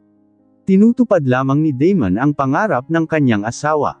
Nagkamot ng ulo si Lolo Alberto, "Naku, pagkaganda-ganda at pagkalaki-laki namang bahay apo." Sinulyapan ni Lolo ang kabuuan ng malapit ng matapos na bahay. "Parang hindi ako nababagay riyan," nakangiting sabi ng matanda. Ngumiti si Damon. "Naku Lolo, simula po ngayon, sanayin mo na ang sarili mo, dalawin mo ang bahay na ito araw-araw nang sa gayon maramdaman mo na para talaga sa inyo ni Lola Daisy ang bahay." Inabot ni Lolo Alberto kay Damon ang dala nitong botes. "Araw-araw ko naman nataranaw ang bahay na ito, mula sa dampo namin, nakikita namin ito ni Daisy, kahit sa panaginip hindi ito sumagi sa isipan namin na magkaroon kami ng ganito kalaki at kagandang bahay. Maraming salamat sa iyo, Damon," nahihiyang sabi ni Lolo. The warm thank you of Lolo Alberto makes Damon happy. Masaya siya na maramdaman ang sinsero na pasalamat ng matanda. Actually, active sa pagtulong ang pamilya Montemayor. Marami silang mga fundraiser at nangunguna rin sila sa mga donasyon ng mga pili nilang foundation kaya sanay si Damon sa pagtulong sa mga kapwa niya tao. Iminulat sila ni Monica ng kanyang mga magulang sa pagtulong sa mga fundraiser. Napailing ito nang ma-realize niya na maaring ang pagtulong ng kanyang ina ay pakitang tao lamang base sa kanyang pagiging matapobre. On the other hand, he could feel that his father is sincere and dedicated about doing the donation and help. "Hindi ka ba sanay na magsuot ng botes?" tanong ni Lolo Alberto nang makita ang pag-iling ni Damon. "Aba hindi po Lolo, isususot ko po ito," na misinterpret ng matanda ang kanyang pag-iling. "Oo, kailangan mo na isuot iyan dahil nais mong sumama sa akin sa taniman ng palay. Maraming linta at maputik doon apo, nako baka matakot ka." Damon chuckled with the old man's reaction. "Don't worry about me Lolo, matanda na po ako, I can manage." "Are you sure about that?" Nakangiting kalabit ni Maria sa gwapong asawa. Bumaling ito kay Lolo Alberto. "Lo, pinapauwi ka ni Lola." "Bakit raw?" Kumunat ang noo ng matanda. Gusto pa man din nitong makasama ang mayamang apo na asawa ni Maria. Hindi po sinabi Lo, nagkibit balikat si Maria. "Ako na ho ang sasama kay Big Boy, Han. Tingnan ko lang kung hindi ito magluksong tinak sa linta." Tumawa si Maria. Makahulugan siyang tinitigan ng asawa at tinaas pa nito ang kanyang isang kilay. Oh, siya, Maria, ikaw na ang bahala sa asawa mo ha. Mag-iingat kayong dalawa. Ang gusto ko lang sana isama si Damon sa taniman ng palay at mga punong kahoy natin. Gusto kong makita niya ang lupa na tinubos niya sa bangko. Ako na ang bahala lolo, puntahan na ninyo si Lola Daisy. Okay sige, mag-iingat kayong dalawa. Huwag kayong masyadong magtagal ha, bago ang pananghalian, umuwi na kayo Maria, bilin pa ni Lolo Alberto. Sige po lo, maraming salamat, ng Damon. Nang makaalis na ang matanda ay panay naman ang tukso ni Maria kay Damon. Nag-isip siya ng paraan para takutin ang asawa ng Linta. Gusto niyang subukan ng asawa kung hanggang saan ang tapang nito. Lihim siyang napangiti nang maisip ang maaring hitsura ng asawa kapag ito ay matakot. Anong iningiti mo riyan, asawa ko? Tumaas ang kilay ni Damon habang tinatahak nila ang daan patungo sa taniman ng palay. Nothing Mr. Montemayor, makahulugan na tugon ni Maria. If I know you're plotting against me. Maria laughed. Bakit natakot ka? Iniisip mo ba talaga natakot ako sa mga Linta? Tanong ni Damon. Sinabi ko ba? Depensa ni Maria. Hinapit ni Damon ang bewang ng asawa. Be careful woman, you are playing forces beyond your ken. Kung ano man ang iniisip mo, huwag mo nang ituloy, ngumisi si Damon. Lalo lamang nakumbinsi si Maria na takot nga sa Linta ang asawa. Typical rich kid nga pala. Ano pa nga ba ang aasahan niya, natural na hindi sanay ang asawa sa buhay sa bukid. Hindi rin alam ni Maria kung bakit gusto niyang tuksuhin ang asawa ngayon. Gusto niya makita ang reaksyon nito. She doesn't know but she has the urge to tease the powerful CEO. Yeah, well, your can kiss my Barbie. Ah, ganun ha. Hinagis ni Damon ang isang poloka sa dibdib ni Maria na mabilis naman na lumundag sa kanya hanggang sa kanyang leeg. Pamatong pa ito sa kanyang balikat, kokak-kokak. Iyek. Napalundag si Maria nang wala sa oras dahil sa takot sa poloka. Hindi magkamayaw ang kanyang kamay na lumipad sa hangin habang pilit na pinapalas ang poloka sa kanyang balikat. Damon laughed so hard. O ayan. Hahaha, sino ngayon ang napaluksong tinek ha? Hindi matapos-tapos ang tawa ng asawa dahil sa hitsura ni Maria. Damon, ano bang tinatawa mo riyan? Kunin mo na ang poloka sa king balikat. Tandang padamdam panipik. Nanlaki ang mga mata ni Maria nang makita ang poloka na nilabas pa ang dila dahil may hinuli itong langaw na damapo sa buhok niya. Parang awa mo na Damon, kunin mo na ang poloka. Napahikbi si Maria at napangiwi ang kanyang labi nang hindi pa rin bumaba ang poloka sa kanyang kaliwang balikat na sa worry pa niya ay nag-e-enjoy pa ito sa kanyang balat. Ang kanyang asawa naman ay parang nag-e-enjoy sa kanyang takot. Hindi ba niya alam na takot siya sa poloka? Kahit noong bata pa siya, ang poloka ang dahilan kung bakit ayaw niya maligo sa ulan sa mga talahiban kung saan masayang naghahabulan ang kanyang mga pinsan. Sa talahiban kasi kapag umuulan sa bukid ay umaapaw ang tubig ulan doon, na siya namang pinagpiestahan ng mga poloka. Nang makita ni Damon na hindi na nagbibiro ang asawa na si Maria, nakita niya na totoo na ang takot nito ay kinuha niya ang poloka sa balikat ni Maria at hinayaan na lumundag palayo sa kanila at nagpalundag-lundag na ang poloka sa damuhan. Why did you do that? Tandang padamdam panipik. Napangiwi pa rin si Maria at mamasa-masa na ang kanyang mata. Damon suppressed his laughter. His wife looked so damn hot with her scared expression. However, he said, "Why, you were brave about leeches, right? Like a crazy in-love teenager, Maria baby I'm sorry na." Kahit anong gawin na paghingi ng tawad ni Damon kay Maria ay hindi na siya kinibo ng asawa. Ang balak nilang pagpunta sa taniman ng palay ay hindi na natuloy dahil sa pagbabago ng mood ni Maria. Hindi kasi niya inaasahan na siya pa ang nagulantang sa ginawa ni Damon. Her plan to scare Damon backfired. Imbes na ang plano niya ay pagtawanan ng asawa as part of her joke ay siya pa ang pinagtatawanan ni Damon. At hindi basta-basta biro iyon. Tunay siyang takot sa poloka. Nanginginig pa rin ang kanyang kalamnan, feeling ni Maria, nakapatong pa rin sa kanyang balikat ang poloka. Kiniliti niya ang asawa ngunit sa bagkus ay lalo pa itong nagalit. Mabilis nitong winaksi ang kamay ng asawa. Pwede ba Damon, umalis ka na sa harapan ko? Naalibadbaran ako sa pagmumukha mo, bakit di mo puntahan ang poloka at makipaglaro ka sa kanyang damuho ka?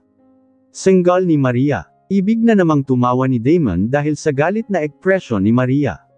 Subalit nang makita niya na hindi pa rin nawawala ang pamamasa ng kanyang mata, tanda na mangiyak-ngiyak ito ay hindi na tinuloy ni Damon ang halakhak. Bakit ba kasi ayaw mo pa ako kausapin, reklamo ni Damon. Nakasimangot pa rin ang tingin ni Maria sa kanya. Sa isip nito, manigas ka riyan. Maria, nagtataka na sina lolo at lola kanina sa tanghalian kung bakit hindi mo ako pinansin, kausapin mo na ako please, bati na tayo, hinapit ni Damon ang maliit na bewang ng asawa subalit kaagad na tinabig ang kanyang kamay. Sa isip ni Maria, wala siyang pakialam kahit umabot pa ng 1 taon at kalahati, hindi niya babatiin si Damon. Han, ang sabihin mo lang nagalit ka dahil naunahan kita ng pananakot sa akin. Nakangiting tudyo ni Damon kay Maria. Nakaupo si Maria sa isang makinis na bato sa malawak na bakanteng lote malapit sa kanilang private plane. Kumuha kasi ng stock na pagkain si Damon na dala nila. They planned on staying for a week kaya kumpleto ang baon nila sa bukid.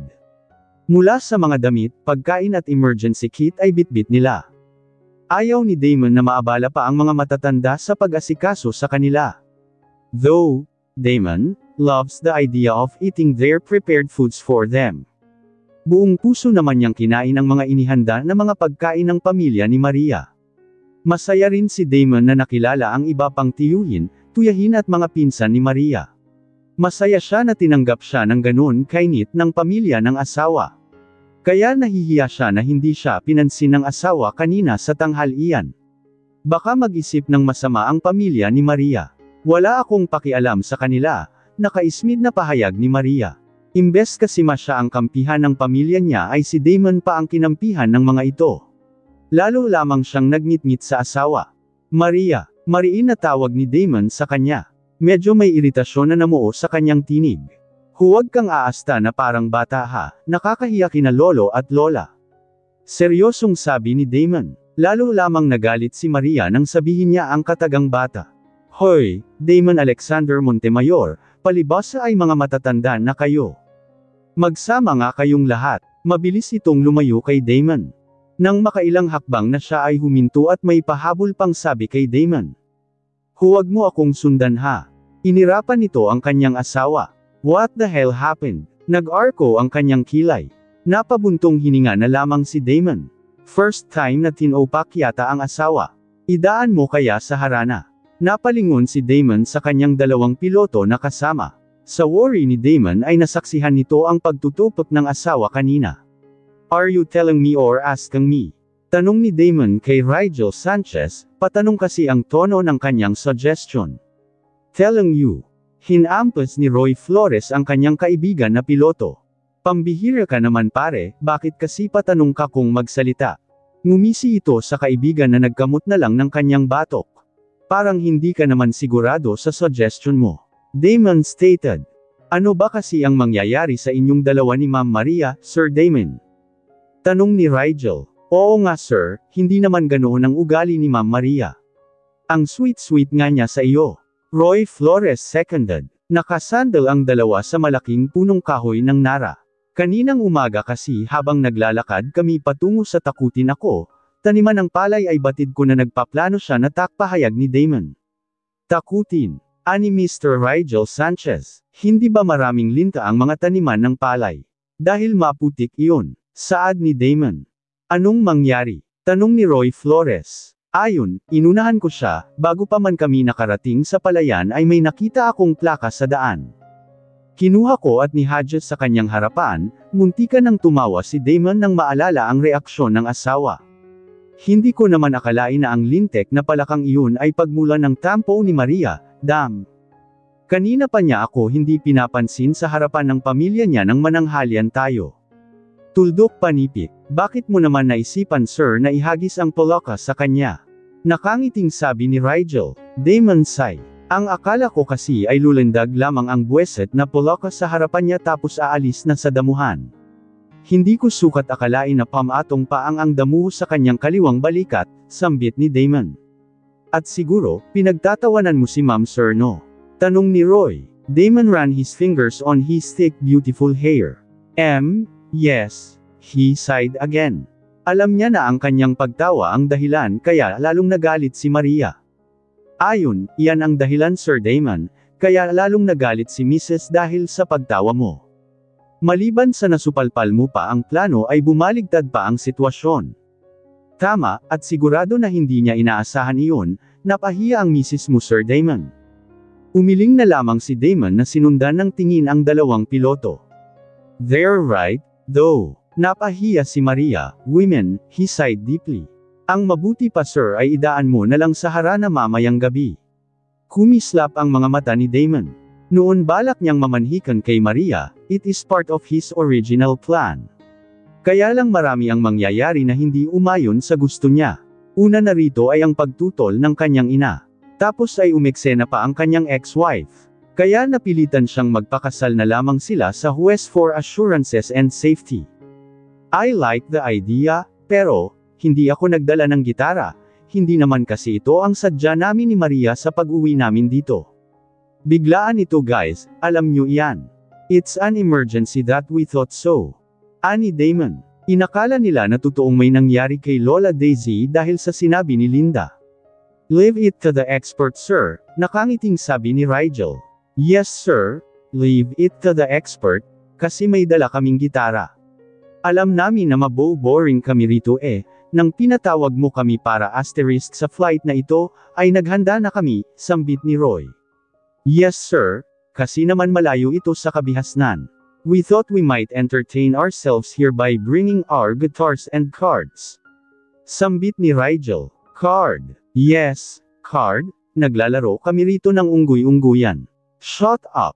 Matigas na saway ni Roy kay Rigel. Hahaha, palibasa lagi kang unggoy, he chuckled at his co-pilot. Nakitawa na rin si Damon sa dalawang tauhan. Bueno, kunin na ninyo ang gitara at halin ang makijoligs muna kayo sa akin. Tuldok panipik. Damon grinned. This will be the first time na maging corn siya sa larangan ng pag-ibig. This will be the time that he will be acting like a freaking teenager. Like a crazy in love freaking teenager. Humanda ka sa akin Maria.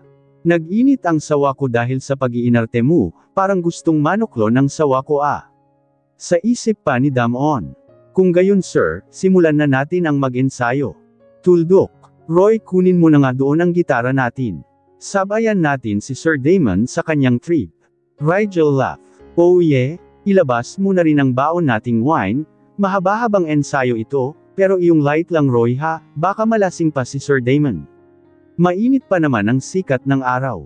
Mamaya pa tayo pagkagat ng dilim nagsimula ng harana. Rigel grinned. Sa dampa ni na Lolo at Lola Daisy. Ano ba kasi ang pinag-aawayan ninyo Maria at bakit hindi mo kinibo ang iyong asawa? Nairita na tanong ni Lola Daisy sa apo.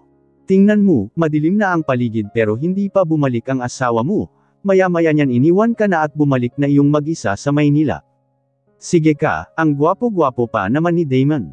Linda taunted her, parang siniklot naman ang puso ni Maria. Biglang kinabahan sa sinabi ng pinsan. Bahala siya. Nako, kunyari ka pa, bakit parang iiyak ka yata? Siniko naman ni Lola Daisy si Linda nang makita na mangiyak-ngiyak na pala si Maria.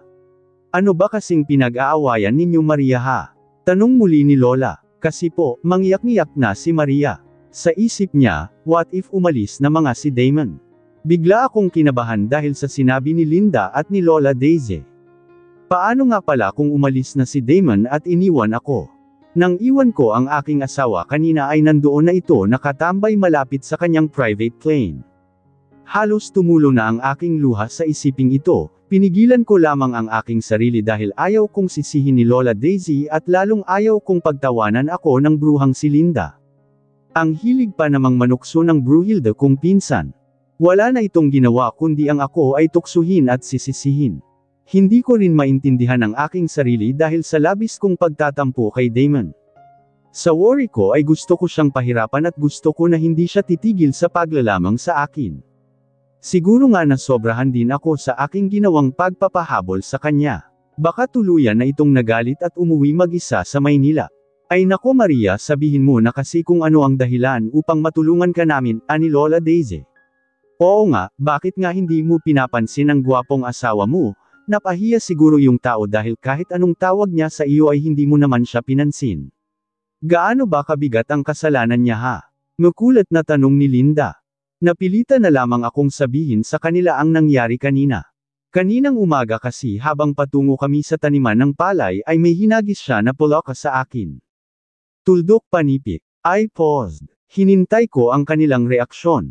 Ngunit nakatingin lamang sila sa akin at hinintay ang sasabihin ko pa. And then, tanong ni Linda nang hindi na ako nagsalita. Anong and then, you know that I'm afraid of frogs right? I can't believe it, bakit kailangan pa niyang itanong? Hindi ba dapat magalit ang isang tao kapag hinagisan ng poloka? Isang pangit na poloka. Yeah, and you're afraid of heights too, I get that Maria. My question is bakit naman naisipan ni Damon na ihagis ang poloka sa iyo? Oo nga naman Maria, naglalakad kayo tapos bigla na lang siyang pumulot ng poloka upang ihagis sa iyo ng walang dahilan. I'm sure, may kwento sa kanyang paghagis ng poloka sa iyon. Bakit ano ba ang tunay na nangyari? Tinaasan ako ng kilay ni Linda. Of course, ayaw kong sabihin na kaya yun ginawa ni Damon ay dahil ako ang naunang nagplano tungkol sa Linda. Obviously, nakuha niya ang plano ko, kaya inunahan niya ako. Tuldok. I know too that Damon doesn't mean it. It was his joke. Kaya lang hindi ko na napigilan ang hindi magalit dahil maliban sa naunahan niya ako ay hindi ko talaga inaasahan na gagawin niya ang paghagi sa akin sa kinaiinisan ko pang amphibian. I don't know, nagkibit balikat ako. Nagkatinginan sina Lola Daisy at Linda na para bang hindi sila naniniwala sa sinabi ko. Paano yan, mukhang umalis na nga si Damon, siguro eroplano niya ang narinig kong umalis na. Umiling kong sabi. Wala naman akong narinig malakas ang aking kaba sa sinabi ni Linda. Paano mo maririnig na tutulog ka, hindi ba bumalik ka rito na nakasimangot? Pagkatapos ay natulog ka na hindi ba? Leon ang time na narinig ko ang ugong ng papalayong eroplano. Napaawang ang aking labi, there's no way Damon would leave me without saying goodbye. I don't believe that, hindi magagawa ni Damon iyan sa akin. Umiling kong sabi. Kung gayon, bakit wala pa siya hanggang ngayon? Anong ibig sabihin nun? Nawalan iyon ng gana sa kartihan mo kanina. Ayaw ng mga lalaki na nag-iinarte ang babae, layong sinusuyo na ang dami pang arte. Isa pa hindi mo pa, masyadong kilala ang iyong asawa, malay mo, may ugali iyon na ayaw niya ang pinahirapan siya. Lola Daisy said, bagong kasal lamang kayo Maria. Hindi mo pa kabisado ang ugali ni Damon. Bahagya akong nagdamdam sa sinabi ni Lola. Marami ng tulong at malaking tulong pa, hindi basta-basta ang tulong na naginawa ni Damon sa kanila, pagkatapos ay pinag-isipan pa nila ng masama ang asawa ko. I was a little upset about it. No, he won't leave me alone here. I firmly said. Kung gayon, bakit nga wala pa siya? And I'm sorry Maria, I don't believe for a second na basta-basta na lang ginawa iyon ni Damon sa iyo, siguro nagbibiroan kayo, tas nap-icon ka. Tas ewan ko sa iyo, nagsisinungaling ka. I can feel it. Ganon ka kahit noong mga bata pa tayo, mabilis kang map-icon. Tuldok panipik, shush. I shushed them. Tumahimik kayo sandali. Sa kabila ng kanilang ingay at sa kabila ng ingay ng mga cricket sa paligid ay naririnig ko na parang may kalusko sa labas ng bahay. And then I heard the strumming of a guitar followed by a mellow ballad song. Isang OPM na kanta, mabagal at sentimental. Sa simula pa lang ng kanta ay gusto ko nang umiyak. Narinig ko ang boses ng isang tinig na kanina ko pa hinihintay na sambitin ang aking pangalan, si Damon Alexander Montemayor. They're wrong. Hindi ako iniwan ng asawa ko. Kung wala ka, mahirap mangarap kung wala ka, mahirap lumipad ang mundo ko'y kulay abo kung wala ka, wala akong gana. Nagkatinginan kami ni Linda. Ang kanta na aming narinig ay awitin ng bandang Hale. Tuldok tandang padamdam. Madalas namin itong naririnig na kinakanta ng aming mga pinsang lalaki kapag may hinaharana sila na babae. Iyong mga babaeng maarte na galing sa Maynila at umuwi dito sa probinsya. Nang makita ka, nagbago ang lahat ng makapiling ka, nagkaroon ng saysay ang buhay ko, biglang nagliwanag kung wala ka, wala akong gana mabilis naming binuksan ni Linda ang bintana at agad na kinuha ang tukod ng bintana upang masilayan namin ang mga naghaharana. Kung wala ka, mahirap huminga kung wala ka, mahirap mabuhay ang mundo ko'y walang kahulugan kung wala ka, wala akong gana I gasped when I saw Damon wearing a white long sleeve paired with a black slacks, nasa gitna siya kumakanta habang hawak ang gitara. Siya mismo ang naggigitara. Sa magkabilang gilid niya ay ang dalawang pilot na kasama namin sa paglipad patungo rito sa bukid. Nang makita ka, nagbago ang lahat ng makapiling ka, nagkaroon ng saysay ang buhay ko, biglang nagliwanag kung wala ka, wala akong gana ang isang pilot ay may hawak din na gitara, habang ang isang pilot naman ay hawak nito ang isang kumpol ng bulaklak at may bitbit din na ilaw, yung solar na nandoon sa eroplano. Damon, mabilis na namalisbos ang aking luha nang matapos na siyang umawit. I never thought that he has an angelic voice. Ano nga ba ang wala sa asawa ko? Ano nga ba ang hindi niya kayang gawin? Lahat na salo na yata niya nang magsabog ng pagpapala ang langit. Akala ko ay, iniwan, muna ako, saad ko sa garalgal na tinig. Nagtinginan naman ang dalawa niyang kasamahan nang ako ay umiyak. Binigay ni Roy Flores kay Damon ang bulaklak. Mabilis itong kinuha ni Damon. Ang gitara ay inabot rin niya kay Roy. Maria, mahal ko, para sa iyo, inabot niya sa akin ang bulaklak. Mabilis akong nanaog sa hagdan at patakbo na sinalubong si Damon sa bakuran ng aming simpleng dampa at niyakap ng buong higpit. I thought you left me. I sobbed. Bakit hindi ka umuwi ng hapunan? Saan ka ba nang pupunta? At bakit hindi mo ako sinundan? Mahigpit kong pinulupot ang aking mga bisig sa kanyang leeg. Ang bulaklak niyang hawak ay naipit sa pagitan ng dibdib ko at mukha ko. Wala akong pakialam kung nakatingin ngayon sa amin ang dalawang piloto na tauhan niya. Hindi ko rin pinansin ang mga bulungan ni na Lola Daisy at ng pinsan kong si Linda. Ang mahalaga sa akin ay si Damon at wala nang iba pa. Answer me babe, bakit ayaw mong sumagot? Ill, can't breathe? Bahagyang tinulak ako ni Damon. I'm sorry. Damon was struggling. Mahigpit na mahigpit nga pala ang pagyakap ko sa kanyang leeg na halos hindi na siya makahinga pa. He cleared his throat nang binitiwan ko ang kanyang leeg. Naupo kami sa ilalim ng puno ng mangga. This is for you, tanggapin mo muna. Tuldok panipik. I smile as I hold the flowers that she gave me. Ang mga bulaklak na hawak ko ay mula sa mga ligaw na bulaklak rito sa paligid ng bukid.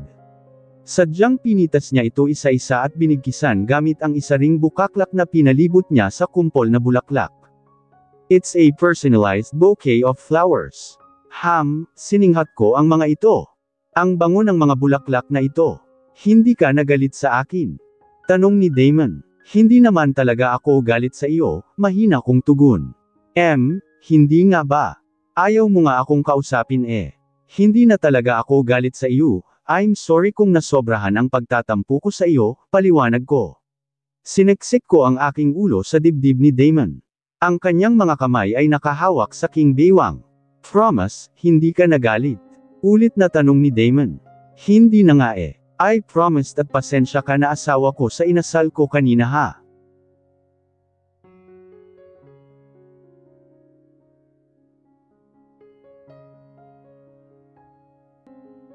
Chapter 18. Paulit-ulit na nagtatanong si Damon kay Maria kung galit pa rin ito sa kanya o hindi na.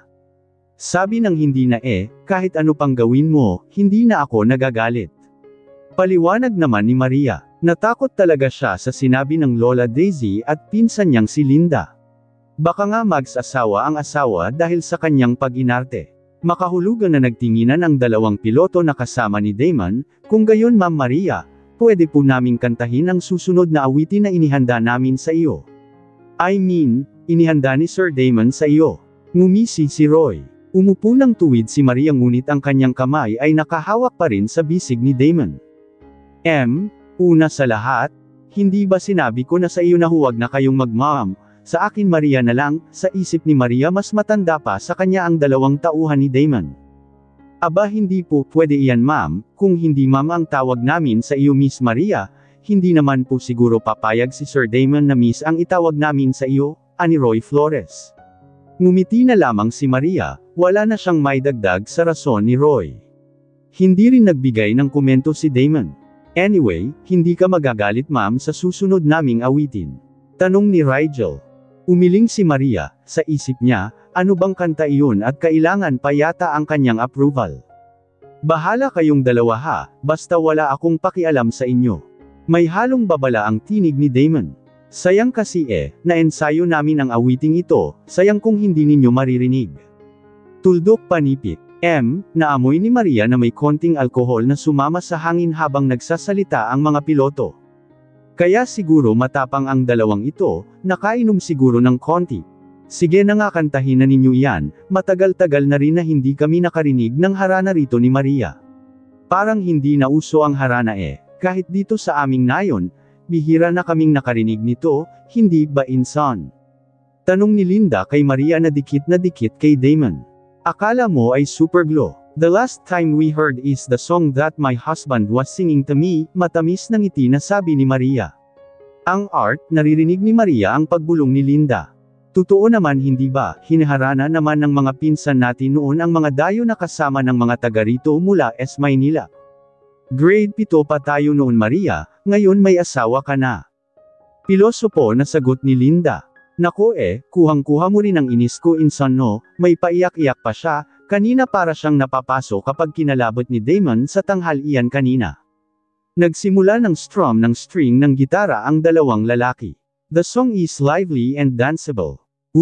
Ang babae pag minamahal may kursunada, aayaw-ayaw pag panay ang dalaw ay nayayamot wag mong dalawin, dadabog-dabog wag mong suyuan ay nagmamaktol pag yung iniwan, hahabol-habol mayroong bata akong nililigawan na kung aking pinapanhik ng bahay nagtatago, ni ayaw malapitan kung may pag-ibig ay di mo malaman ang babae pag minamahal maloloko ka ng husto sa buhay. Oh my God! Bumunghalat ng tawa si Linda. Ang galing, napapanahon. She laughed even more. Umismid naman si Maria, obviously siya ang tinutukoy ni Linda. At ang mga damuho na kasama ng kanyang asawa. Sa dinami-dami ng kanta, ang awitin pa ni Victor Wood talaga. The lyrics are self-explanatory, para ito sa kanya dahil sa away nila ni Damon kanina. Han, pasalamat sila solve na ako, okay na ang feeling ko, solve na ako kay Damon. Humilig pa siya sa dibdib ni Damon. I never thought you could sing, sweetheart. Malambing na sabi ni Maria kay Damon. She commented with the two pilots too. Ang galing rin ninyong dalawa. Isang pilya na biro ang pumasok sa isipan ni Maria. Dahil sa galing ninyo, ang pinsan kong si Linda ay napangangahabang nakikinig sa inyo. Wala tuloy siyang itulak kabijin sa inyo dahil pareho kayong gwapo, matangkad at piloto. Alam nyo ba na itong pinsan kong si Linda ay gustong makapag-asawa ng piloto? Maria smirked at Linda. Napaawang ang labi ni Linda, hindi makapaniwala sa sinabi ni Maria. Ang inosenteng Maria na ito. Humanda ka sa akin, sa isip ni Linda. Tingnan ninyo, namumula na ang pinsan ko. May the best man win daw. Tuldok panipik, Maria laughed. Sa wakas, nakaganti na rin siya sa mga panunukso ni Linda sa kanya. Napalunok na lamang ng laway ang dalawang piloto at medyo namumula na rin. Kahit may konting wine sa kanilang sistema, hindi nila maiwasan na hindi tablan sa biro ni Maria. Totoo naman kasing maganda si Linda. Ang kagaya ni Linda ay typical na modern Filipina beauty. Palaban, she's the combination of both Maria Clara and Marilyn Monroe's personality. Tumikim si Damon. O siya, maiwan na muna kayo namin rito ha, may pag-uusapan lang kami ni Maria. Maraming salamat sa asterisk pagsama ninyo sa akin sa harana, makahulugan na sumulyap si Damon sa kanyang asawa. Linda, insan, ikaw na ang bahala kina Rigel at Roy ha. Papanhik na muna kami ni Damon sa kwarto. Sina lolo at lola ay nagpapahinga na, hindi pa naman masyadong gabi, mag-usap muna kayo riyan. Commandant siya kay Linda. I'm sorry, ulit na sabi ni Maria nang nasa silid na sila at umupo sa cutter. Bakit umiiyak ka pa rin? Nakangiting sabi ni Damon bagamat nag-iingat siya sa pagsasalita ayaw niyang maulit ang nangyari kanina, naging sensitive yata ang asawa. Bagamat maganda na ang mood ni Maria ay nag-iingat pa rin si Damon. Mahirap ispilangin ang mga babae, gaya nga ng kanta ni Victor Wood na inawit ni na Rigel at Roy. Sorry na nga, at lang rason na masabi si Maria dahil kahit siya ay naguguluhan sa kanyang pagpapahirap kay Damon. Nang hindi ito umuwi ng hapunan ay parang iiyak na ito. At tuluyan na nga siyang naiiyak nang ito ay nakita at hinaharana pa siya. Lumunok ng laway si Maria, pumasok ba sa isip mo na iwan ako dahil naiinis ka sa pag-iinarte ko? Nakita ni Damon ang biglang pag-ismid ng mukha ni Maria. Of course not, I would never leave you baby, what am a child? It didn't occur in my mind to leave you here. It's a petty thing to do so. Tuldok panipik. Damon cupped her chin. My love is bigger than that. Han, hindi ba sinabi ko na rin sa iyo that nothing can come between us? Damon stated. Oh, Damon. I love you so much, yun sana ang isipin mo kapag ganitong may tupak ako ha. Tuldok. Honestly, hindi ko rin alam kung bakit ganon na lang ang reaksyon ko kanina. I didn't mean to act like a child, but you are a child. Nanlaki ang mga mata ni Maria sa sinabi ni Damon. Kumurap-kurap pa ito. You mean, no, sweetheart, please don't get me wrong.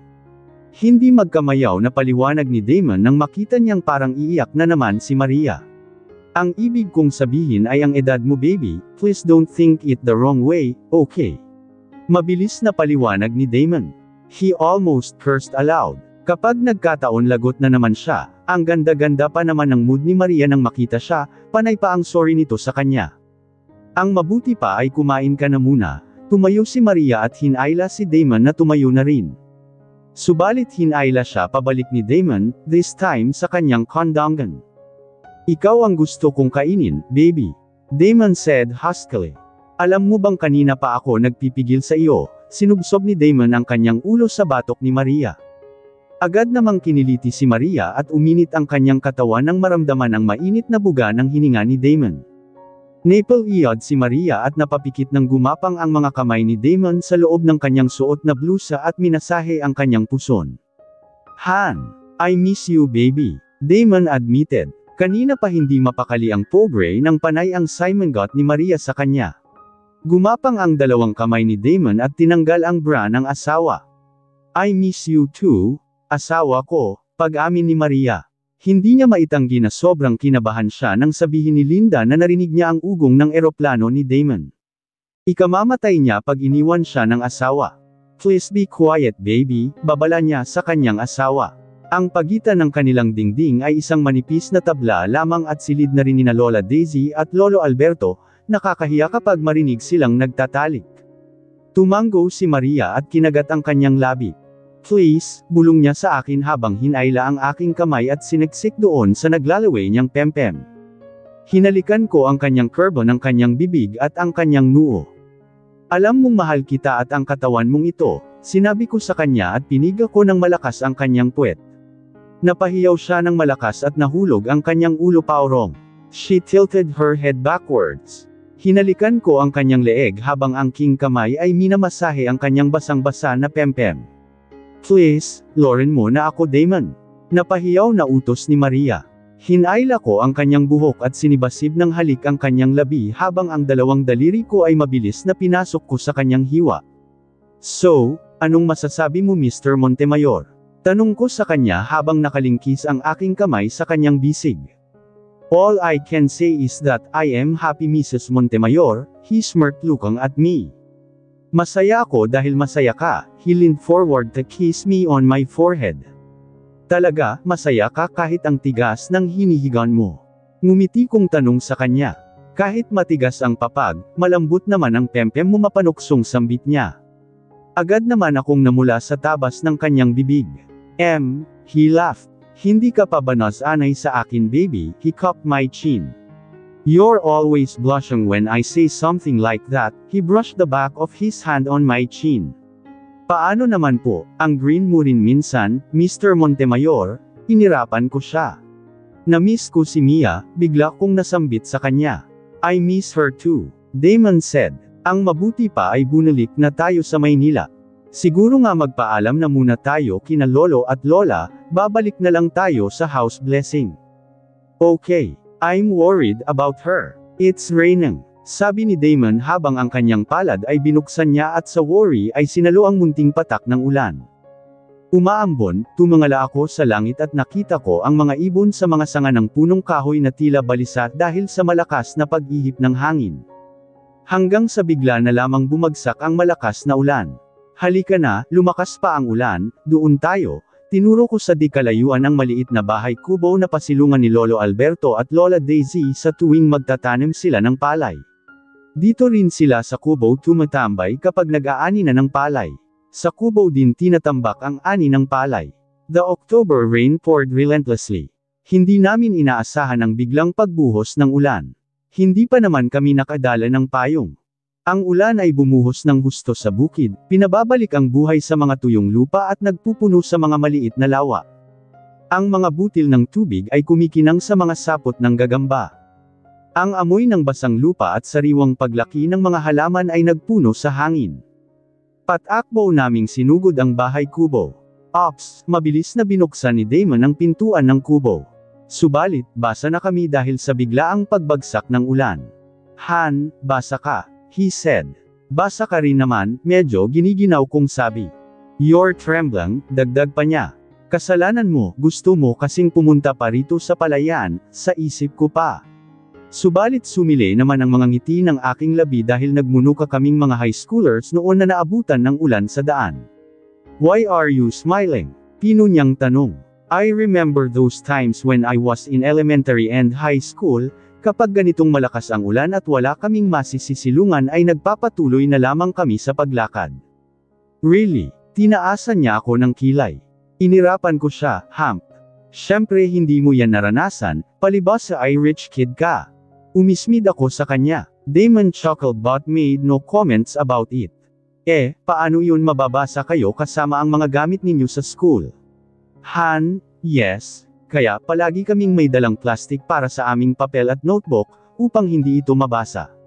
Kami naman ay pinuputol namin ang malapad na dahon ng saging at ginawa naming payong.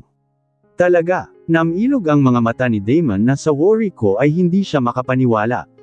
Yes, Mr. Rich Kid, yan ang buhay na kinalakihan ng iyong asawa. Inikutan ko siya ng mata, naiinggit ako, his reply surprised me.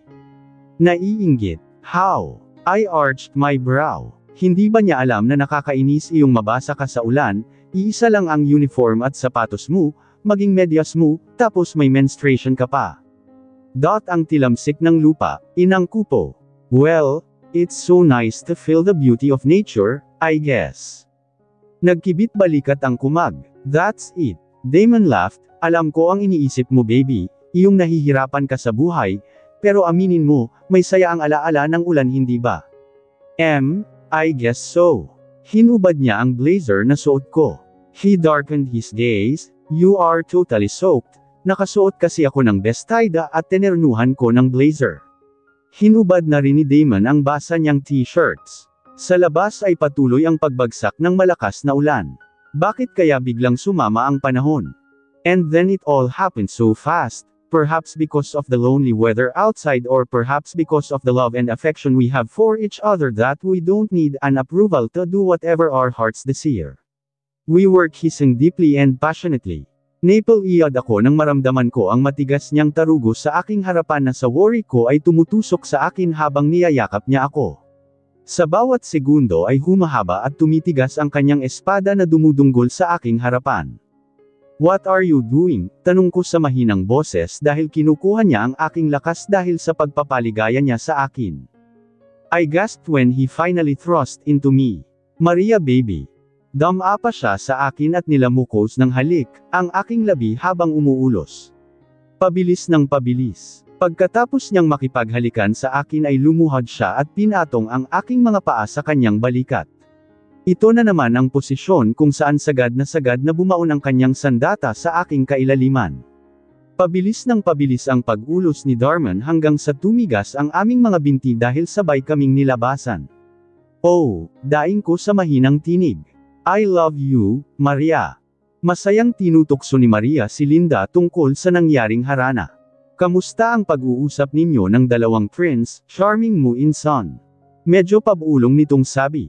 Agad naman na namula si Daisy sa sinabi ng pinsan lalo pa at nasa di kalayuan lamang si Rigel at Roy, ang dalawang piloto. Pero hindi nagpapatalo si Linda. She knew that Maria hated frog, kaya ibinalandra nito sa harapan ng pinsan ang ginisa na exotic food ang ginisang poloka. Ito insan ginawa kong ginisa ang Prince Charming na tinutukoy mo, hindi ba ito ang polaka na inihagi sa iyo? Umismit si Linda at inilapit sa kanya ang ginisang polaka na niluto nila ni Lola Daisy. Damon, kumakain ka ba ng exotic food?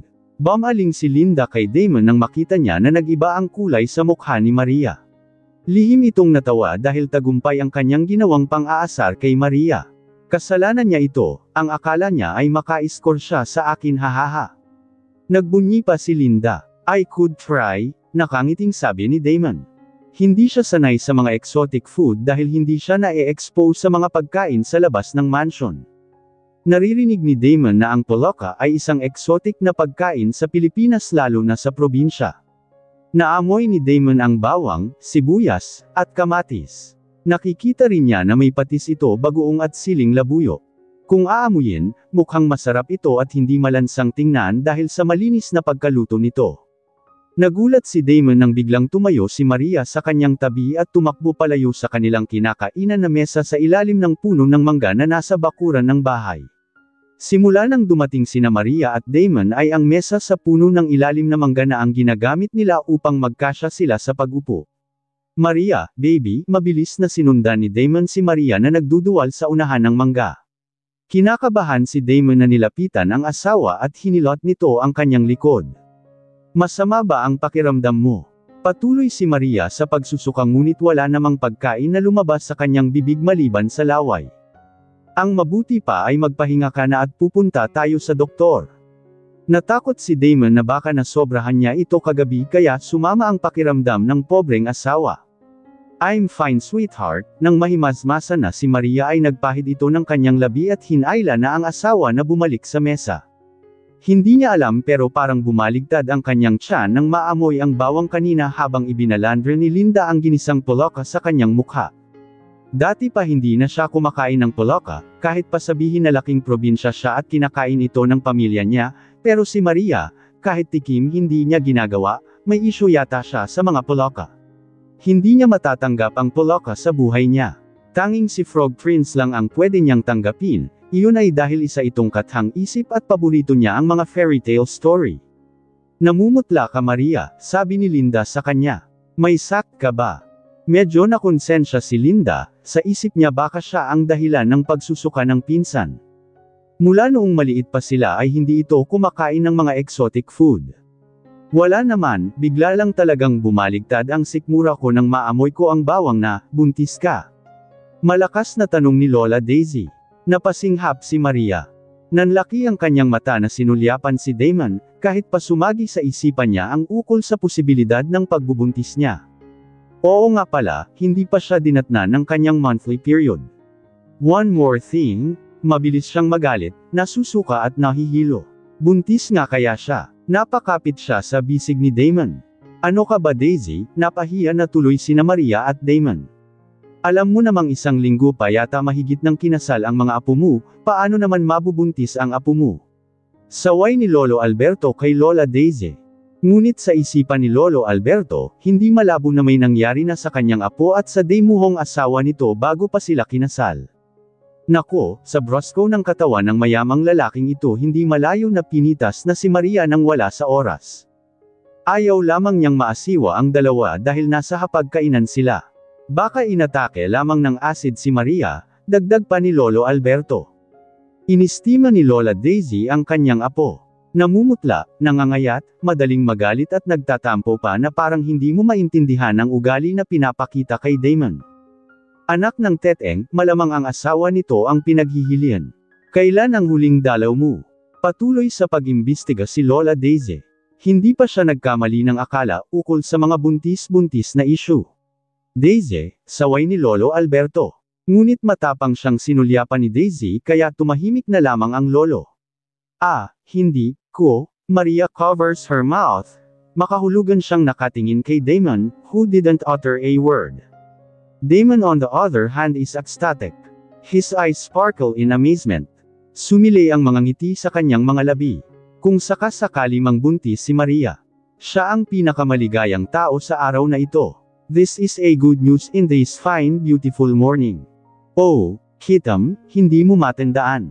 Duda na talaga ako sa pagbabago ng timpla mo, Yang mood swings mo, akala mo ba hindi ko iyon napapansin na layang galit-galaitan mo kay Damon kahapon, ibang senyales iyon. Si Damon ang pinaghihilian mo. Oh my gosh, buntis ka inson. Tuldok tandang pananong panipit. Excited na sabi ni Linda. At the age of 18, magiging nanay ka na. Nanlaki ang kanyang mata na napatayo pa. Umupo ka nga Linda, bakit ka ba nabibigla? Normal lang naman sa isang babae na may asawa ang mabuntis, saway ni Lola na nairita. Nako, buti na lang pala at kinasal na sina Damon at Maria. Maiging hinintay ni Maria ang resulta ng pregnancy test na binili ng tauhan ni Damon si kabihasnan kasama si Linda. Dalawa sila ni Damon na nakabantay sa mahina na pagdaloy ng urine ni Maria sa dalawang linya ng pregnancy test. Hindi mate at tago ni Damon ang saya na dulot ng anticipation dahil sa sinabi ni Lola Daisy. Matagal na nilang ginagawa ang pagtatalik bago pa man sila kinasal, kaya malaki talaga ang posibilidad na buntis si Mariel, yes. Napasigaw si Damon nang after 5 minutes ay lumabas na ang resulta at nag-positive ang pregnancy test na hawak ni Maria. You are really pregnant my wife, Lola Daisy is right. Damon laughed. Binuhat niya si Maria, ngunit agad ding binaba dahil parang umalag ang kanilang silid, luma na ang dampa ni na Maria at gawa pa sa kahoy. I'm sorry, Damon said, pero hindi niya napigilan ang sarili na sumigaw. Yes, magkakaanak na tayo, he kissed Maria on her forehead. Oh, bakit parang hindi ka masaya? Nabahala si Damon nang makita na parang hindi masaya si Maria kundi umiiyak pa. Anong hindi? Pinahid ni Maria ang munting luha. You just don't know how happy I am. Muli itong umupo sa papag. Umupo na rin si Damon. Luha ito ng kaligayan, kaya lang ay namimiss ko si Mia. I wanna go home, yamakap si Maria kay Damon. Damon closed his eyes. The warm feeling of hearing Maria's words make him happy. Sa kabila ng mga paakit na naranasan ni Maria sa mansion dahil sa kanyang ina, kay Carmela at kay Nina noon ay tinawag pa rin ni Maria na tahanan ang mansion. At kahit nabuntis na ito, ay si Mia pa rin ang iniisip niya. Lalo lamang nadama ni Damon ang katapatan ni Maria sa kanya. Minahal siya ng asawa kasama ang kanyang nakaraan. Bonito siya sa yakap ng asawa at tinitigan niya ito ng masinsinan. I am so happy Maria, I am so happy with your pregnancy. Sabay nating palakihin at aalagaan ang ating anak. Masayang masaya ako baby, minsan pa ay hinalikan nito ang noo ng asawa. Sa isip ni Damon, kaya pala nanibago siya sa ugali ni Maria. Buntis pala ito. Nagbabago ang timpla ng babae kapag buntis. Nagbabago ang mood. You're right, kailangan nating umuwi para mapacheck up natin si baby sa doktor. This is your first pregnancy sweetheart, we need to be very careful para sa kapakanan mo at sa kapakanan ni baby. Hinawi nito ang iilang hibla ng buhok na tumabon sa kanyang mukha. At para malaman din natin kung ilang buwan na si baby sa tiyan mo. Sige, bukas din ay uuwi na tayo, magpaalam na rin ako kina lolo at lola. Nakangiting sabi ni Maria, ang importante sa akin ay nalaman kung ligtas sila sa peligro at hindi pala totoo ang sinasabi ni Linda sa chat. Umirap si Maria nang maalala ang panloloko ng pinsan. Huwag mo nang sisihin si Linda, it's not her fault. Utos lang naman pala iyon ni Lola Daisy, para makauwi ka. Damon corrected her. Babalik tayo rito pagkatapos ng 1 buwan para sa dedication ng bahay ni na Lola Daisy at Lolo Damon, masayang saad ni Damon. Gusto ko rin na may sarili tayong silid sa bahay sweetheart, malambing na sabi ni Maria.